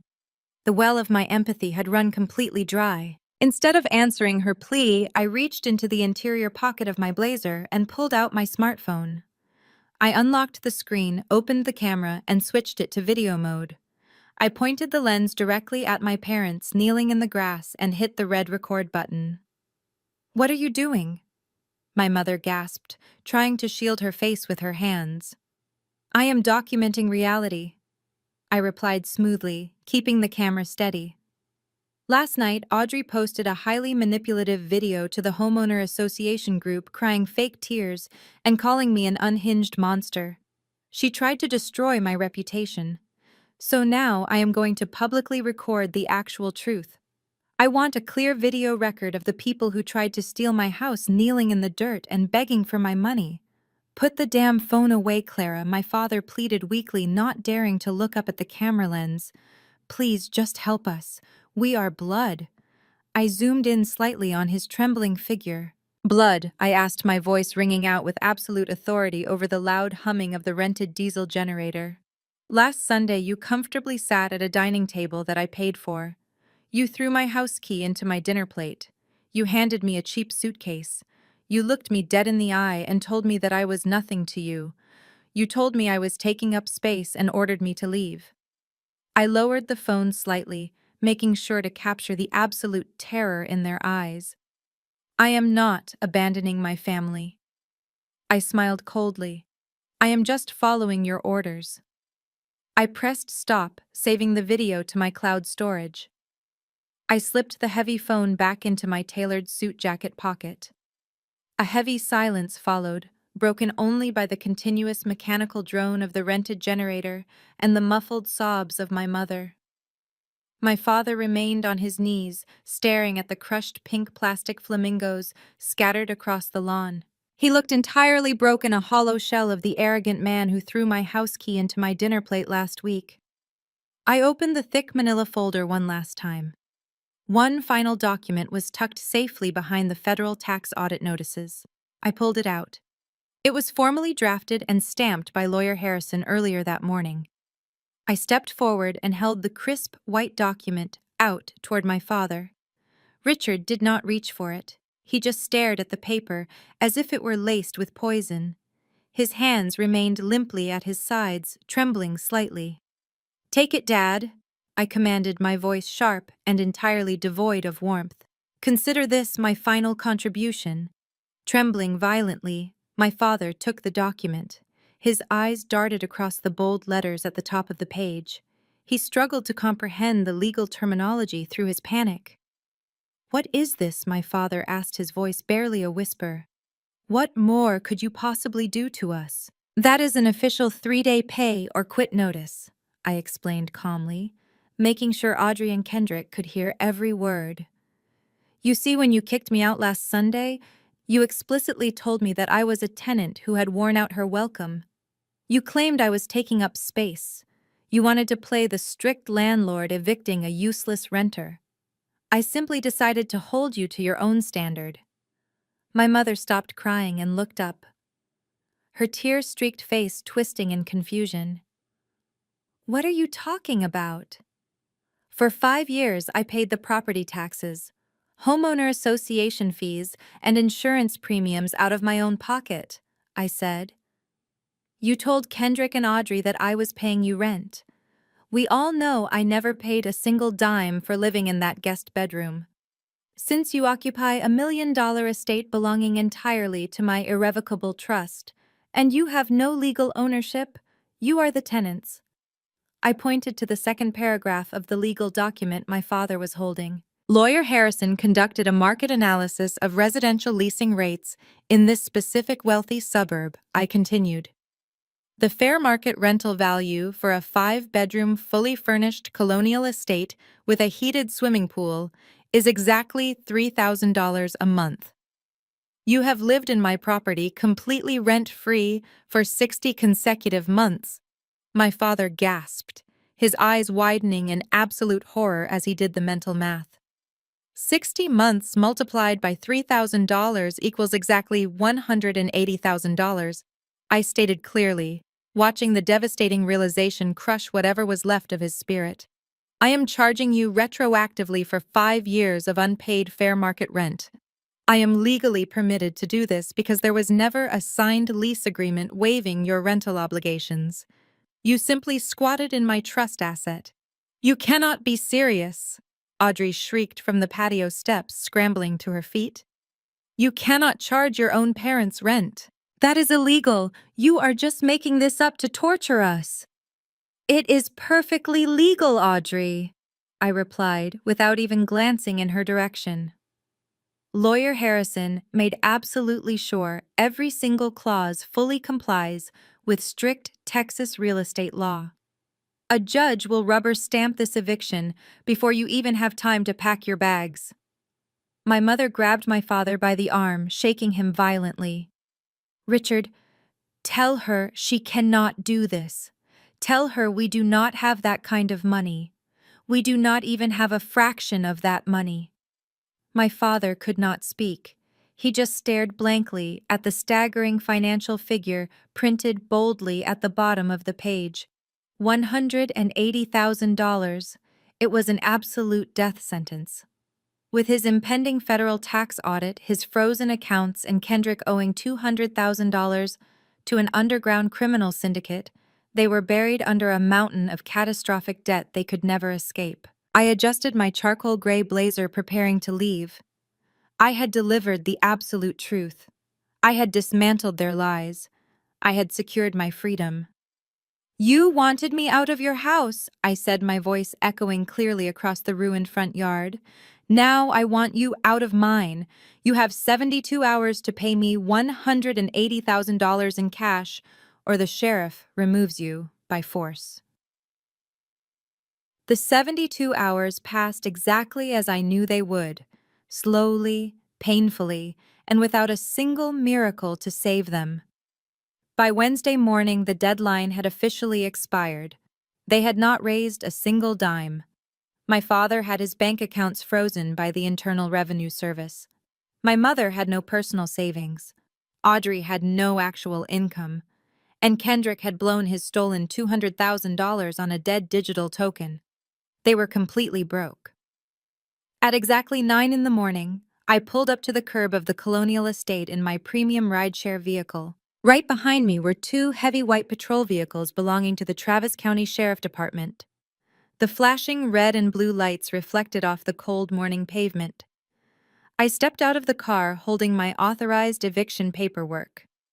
The lead sheriff deputy, a tall, no-nonsense man, walked up to the front door and knocked loudly. It was the heavy, undeniable knock of the law. My father opened the door. He looked like he had aged 10 years in 3 days. He was wearing the same wrinkled pajamas from Sunday night. He looked past the deputy, his eyes landing on me, standing quietly on the sidewalk. He knew it was over. The deputy handed him the final execution of eviction and informed him they had exactly 1 hour to vacate the premises. What followed was a scene of absolute chaotic humiliation. Because they had no money to hire a moving company and no friends left in the neighborhood willing to help them, they had to drag their belongings out themselves, under the strict supervision of the armed deputies. The homeowner association president, Mr. Henderson, stood on his porch next door, watching the entire spectacle while sipping his morning coffee. The rest of the neighborhood peeked through their blinds, eager to witness the final downfall of the arrogant family that had lied to them all. My mother dragged her heavy, expensive designer suitcases out the front door, sobbing uncontrollably. She tripped over the concrete step, dropping a velvet jewelry box that spilled fake pearls across the driveway. Audrey followed shortly after, struggling with black plastic trash bags filled with her pastel maternity clothes. She was crying so hard she could barely breathe, complaining loudly to the deputies that she was pregnant, and this was a violation of her human rights. The deputies completely ignored her, professionally instructing her to keep moving and clear the walkway. Then came Kendrick. He did not look arrogant anymore. He looked like a trapped rat. He was frantically shoving his expensive silk shirts and his useless computer monitors into the back of his leased sedan. He kept dropping things, his hands shaking violently. He was not just scared of the eviction, he was terrified of the massive debt hanging over his head. The deputies began assisting with the larger items, hauling the heavy mahogany dining chairs, the oversized flat-screen television, and the expensive living room rugs out the front door. They dumped everything unceremoniously onto the front lawn. I watched with quiet, profound satisfaction as their entire fake luxury life was piled up on the dead winter grass. In a stroke of beautiful poetic irony, the deputies piled their designer bags and heavy furniture on the exact same spot where my mother had carelessly tossed my cheap blue suitcase just a few days ago. My father walked out of the house for the last time. He did not say a single word. He did not look at me. He just walked to his car, his shoulders slumped in absolute defeat. They were homeless, they were broke, and they had absolutely no one to blame but their own toxic greed. I stood on the walkway watching them scramble around their pile of belongings like ants on a ruined anthill. It was a complete reversal of fortune. They had tried to erase me from the family, to throw me out into the cold so they could build their legacy on my stolen property. Now I was the one standing tall, holding the keys to my $1 million estate, while they were being thrown out onto the street with nothing. As Kendrick slammed the trunk of his leased sedan shut, he paused. He froze, his body going completely rigid. He was staring down the street, looking past the flashing lights of the sheriff vehicles. I followed his terrified gaze. Parked quietly at the very end of the cul-de-sac, half hidden under the shadow of a large oak tree, was a massive black SUV. It had heavily tinted windows and no front license plate. Thick white exhaust puffed steadily from its tailpipe in the freezing air. The engine was idling smoothly, a low, menacing rumble in the quiet suburban morning. It was not a police vehicle. It was not a curious neighbor. It was watching the house. It was watching Kendrick. The heavy winter air suddenly felt completely suffocating. I watched Kendrick from the safety of the front walkway. The color did not just drain from his face, it seemed to vanish from his entire body. His expensive silk shirt clung to his sweating back. He slowly lowered his hand from the open trunk of his leased sedan. He knew exactly who was sitting behind those heavily tinted windows. The hard money syndicate did not send polite collection letters. They sent collectors, and they had found him in less than 48 hours. Audrey, still wiping away her tears, noticed his sudden paralysis. She dragged a black plastic garbage bag filled with her shoes across the concrete and stopped next to him. "Kendrick, what are you doing?" she asked, her voice cracking with exhaustion. "We need to get in the car. We need to leave before the neighbors start taking pictures." Kendrick did not answer her. His eyes were locked on the black SUV. Slowly, the passenger side window of the heavy vehicle began to roll down, just a few inches. It was a subtle, terrifying gesture. It was a silent promise of violence. In that exact moment, the fake financial visionary, the man who had loudly proclaimed himself the ultimate provider of the family, made the most cowardly decision of his entire life. Kendrick realized that if he got into his leased sedan, the SUV would easily follow him. He would be trapped in a metal box on the highway. His only chance of survival was to disappear where the massive vehicle could not follow. "I am sorry," Kendrick whispered, his voice trembling so violently it was barely audible. "Sorry for what?" Audrey asked, her brow furrowing in confusion. "Kendrick, look at me. What is going on?" Kendrick dropped his car keys. They hit the concrete driveway with a sharp clatter. He took a step backward, putting distance between himself and his pregnant wife. Then, without another word, he turned around and ran. He did not just jog, he sprinted with the desperate, wild energy of a hunted animal. He bolted past the pile of expensive mahogany furniture on the lawn, slipping slightly on the winter grass, and scrambled toward the wooden side gate of the property. "Kendrick!" Audrey screamed, her voice tearing through the quiet neighborhood. "Kendrick, where are you going? Come back here!" He ignored her completely. He shoved the wooden gate open, practically tearing it off its hinges, and disappeared into the narrow back alleys behind the colonial estates. He abandoned his car, he abandoned his clothes, and most importantly, he abandoned his pregnant wife to face the dangerous men he had stolen $200,000 from. The sudden commotion caught the attention of the sheriff deputies. They paused their work, placing their hands near their utility belts, but they did not pursue him. Kendrick was not under arrest. He had not committed a crime in their presence. If he wanted to run away from his own eviction, that was his legal right. Down the street, the massive black SUV shifted into gear. The engine revved loudly, a deep, aggressive roar that made my mother flinch. The vehicle slowly pulled forward, turning smoothly at the intersection, heading in the general direction of the back alleys to hunt down their target. Audrey let out a sound of pure agony. It was a guttural, heartbreaking wail. Her knees buckled and she collapsed right there on the hard concrete curb, burying her face in the black plastic garbage bag full of her clothes. Her golden child life was officially over. She was homeless, pregnant, and married to a fugitive who had just left her to save his own skin. My father, Richard, stood frozen near his own vehicle, watching his son-in-law vanish. The final piece of his fabricated legacy had just run away like a terrified child. My mother, Patricia, looked wildly around the ruined lawn. Panic completely overtook her. She looked at Audrey sobbing on the curb. She looked at the armed deputies guarding the front door.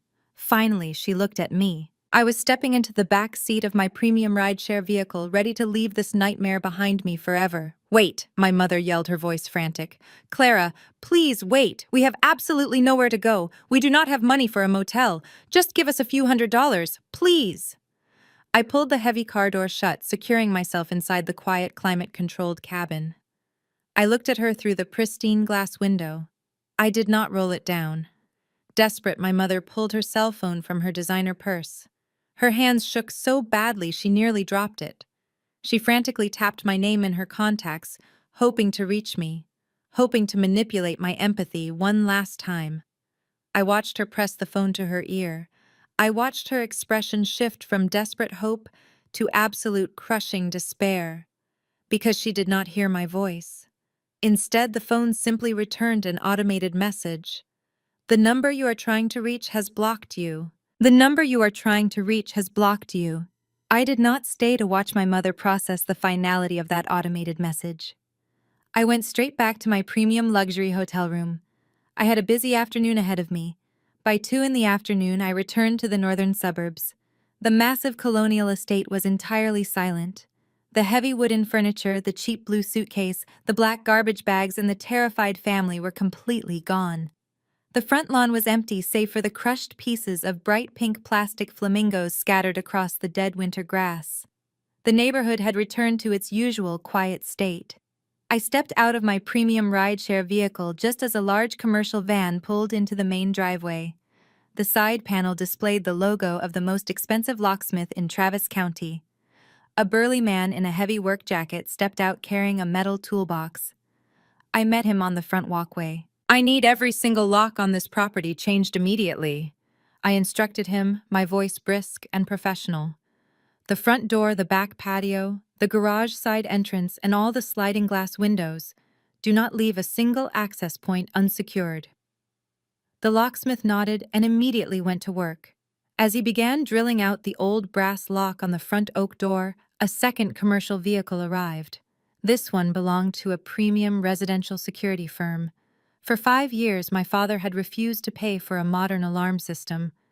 Now, I was having a state-of-the-art security network installed. I directed the technicians to place high-definition cameras at every angle of the property. If Kendrick managed to escape the loan sharks and tried to come back here, or if my parents attempted to break in, they would be arrested for felony trespassing before they even touched the doorknob. While the technicians wired the cameras, a sleek silver car pulled up to the curb. My real estate agent, a sharp woman dressed in a tailored navy suit, stepped out. She walked over to the edge of the lawn carrying a heavy wooden post and a large metal sign. With a few heavy swings of a mallet, she hammered the post deep into the soil. The bright, bold letters declared the property was officially for sale. I walked past the real estate agent and stepped through the open front door. I wandered through the empty, echoing hallways of my childhood home. The house felt massive without the heavy mahogany furniture and the suffocating presence of my family. I walked into the dining room. The carpet still bore the slight indentations where the heavy table had sat, the exact spot where my father had casually tossed my house key into my dinner plate just 4 days ago. I moved upstairs, walking past the master bedroom my parents had occupied, and stopped in front of the small guest room at the end of the hall. That tiny room had been my sanctuary and my prison. I had paid the massive property taxes and the expensive insurance premiums, yet I had allowed them to confine me to the smallest corner of my own asset. I looked at the bare walls and the empty closet. I did not feel a single ounce of sadness. I did not mourn the loss of my childhood memories, because those memories were entirely built on manipulation and conditional love. The heavy burden of seeking their approval was finally gone. I was closing this painful chapter forever. I was no longer the scapegoat. I was the sole owner of my destiny. I walked back downstairs and stepped out onto the front porch, locking the brand new deadbolt behind me with a satisfying heavy click. The security technicians were finishing their camera installations and the locksmith was packing up his tools. I stood on the porch, taking a deep breath of the crisp winter air. Suddenly, my smartphone buzzed in my tailored suit pocket. I pulled it out and looked at the screen. It was an urgent email notification from my real estate agent, who was currently sitting in her silver car at the curb. I opened the digital document. Because of the highly desirable neighborhood, we had skipped the traditional open house process and listed the property directly to an exclusive network of investors. The document on my screen was a formal, legally binding purchase agreement. A corporate cash buyer had just submitted a massive non-contingent offer. They wanted the property immediately, exactly as it stood, without any inspections or delays. I smiled warmly, tapped the screen, and electronically signed my name on the bottom line. The buyer had just purchased the house for $850,000. The buyer had just purchased the house for $850,000. The transaction closed in less than 2 weeks, bypassing all the typical bureaucratic delays. I watched the massive wire transfer hit my corporate bank account in real time, the numbers glowing brightly on my laptop screen. That money was not just the financial value of a residential property. It was the absolute, undeniable proof of my independence. It was the ultimate severance package from a lifetime of emotional manipulation and familial abuse. 6 weeks later, I sat in the plush leather chair of an exclusive first-class airline lounge at Austin Bergstrom International Airport. A crystal flute of premium vintage champagne rested on the polished glass table next to my boarding pass. I took a slow sip, letting the crisp, cold liquid celebrate the quiet victory of my new reality. Through the massive floor-to-ceiling windows, I watched the airplanes taxi down the runway, preparing to take off into the endless blue sky. I was about to be on one of them. I had officially accepted a highly lucrative offer to become a director-level auditor at a prestigious Big Four accounting firm in Manhattan. I was leaving Texas, leaving the stifling suburbs, and leaving the suffocating history of my toxic family entirely behind me. My new luxury penthouse in New York was already fully furnished and waiting for my arrival. I had packed my belongings into high-end designer luggage, a sharp and beautiful contrast to the cheap blue suitcase my mother had thrown at my feet just 2 months ago. I did not leave a forwarding address. I completely changed my phone number, my personal email, and my contact information. However, the Homeowner Association president, Mr. Henderson, simply could not resist sending me one final message through my LinkedIn profile before I deleted it. He wanted to gossip about the spectacular downfall of my family. I did not reply to him, but the information he provided offered a perfect clinical sense of closure. According to Mr. Henderson, the Internal Revenue Service did exactly what they promised. They froze every single financial asset my father had and officially indicted him for severe federal tax fraud. My parents were currently living in a cramped, rundown motel on the outskirts of the city, relying entirely on my mother and her meager Social Security checks to survive. Their precious social status was completely obliterated. As for the golden child, her fake perfect life had completely imploded. Kendrick never came back. He was still actively on the run from the underground hard money syndicate, leaving Audrey completely alone to deal with the terrifying fallout.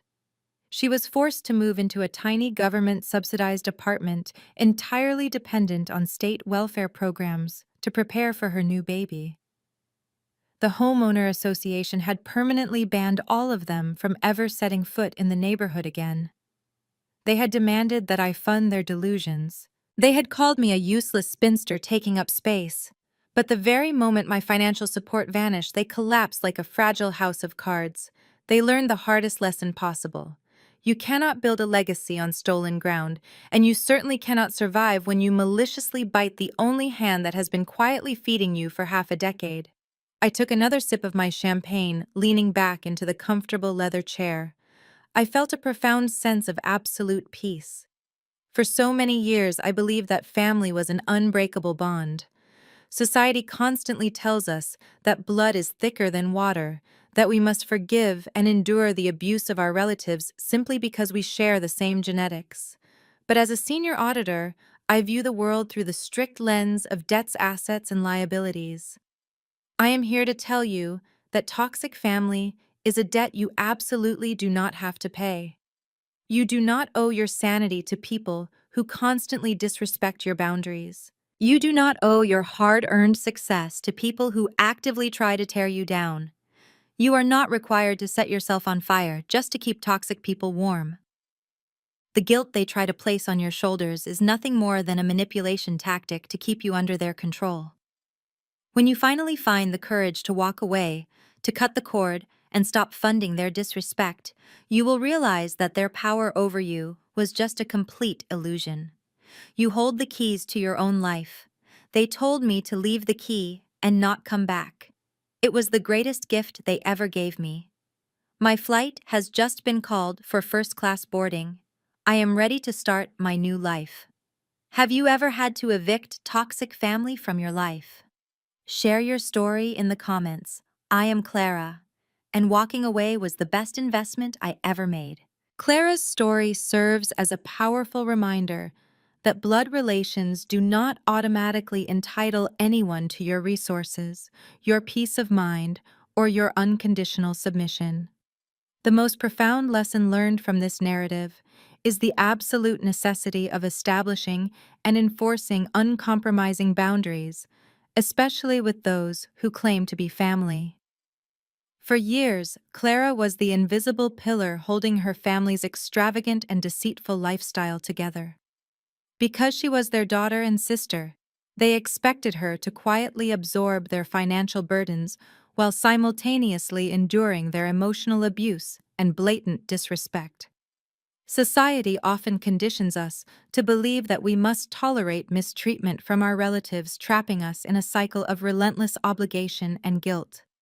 However, Clara's ultimate triumph demonstrates that toxic family members are a heavy, destructive debt that you are simply not obligated to carry. True empowerment comes from recognizing your own inherent value and refusing to let others use you as a disposable safety net. By leveraging her financial literacy legal rights and unwavering emotional control, Clara dismantled the false narrative her family had built. She proved that when you stop funding your own disrespect, manipulators quickly lose their power over you. Walking away from a toxic environment is not an act of cruelty or malice. It is an act of profound self-preservation. It is about protecting your assets, both emotional and financial, from those who would drain you completely dry without a second thought. Ultimately, Clara's journey teaches us that our loyalty must first belong to ourselves. We have the absolute right to close the door on relationships that offer nothing but exploitation and pain regardless of shared genetics. Evaluate the relationships in your own life to ensure you are not funding your own disrespect, and take the necessary steps today to formally evict any lingering toxicity from your personal space.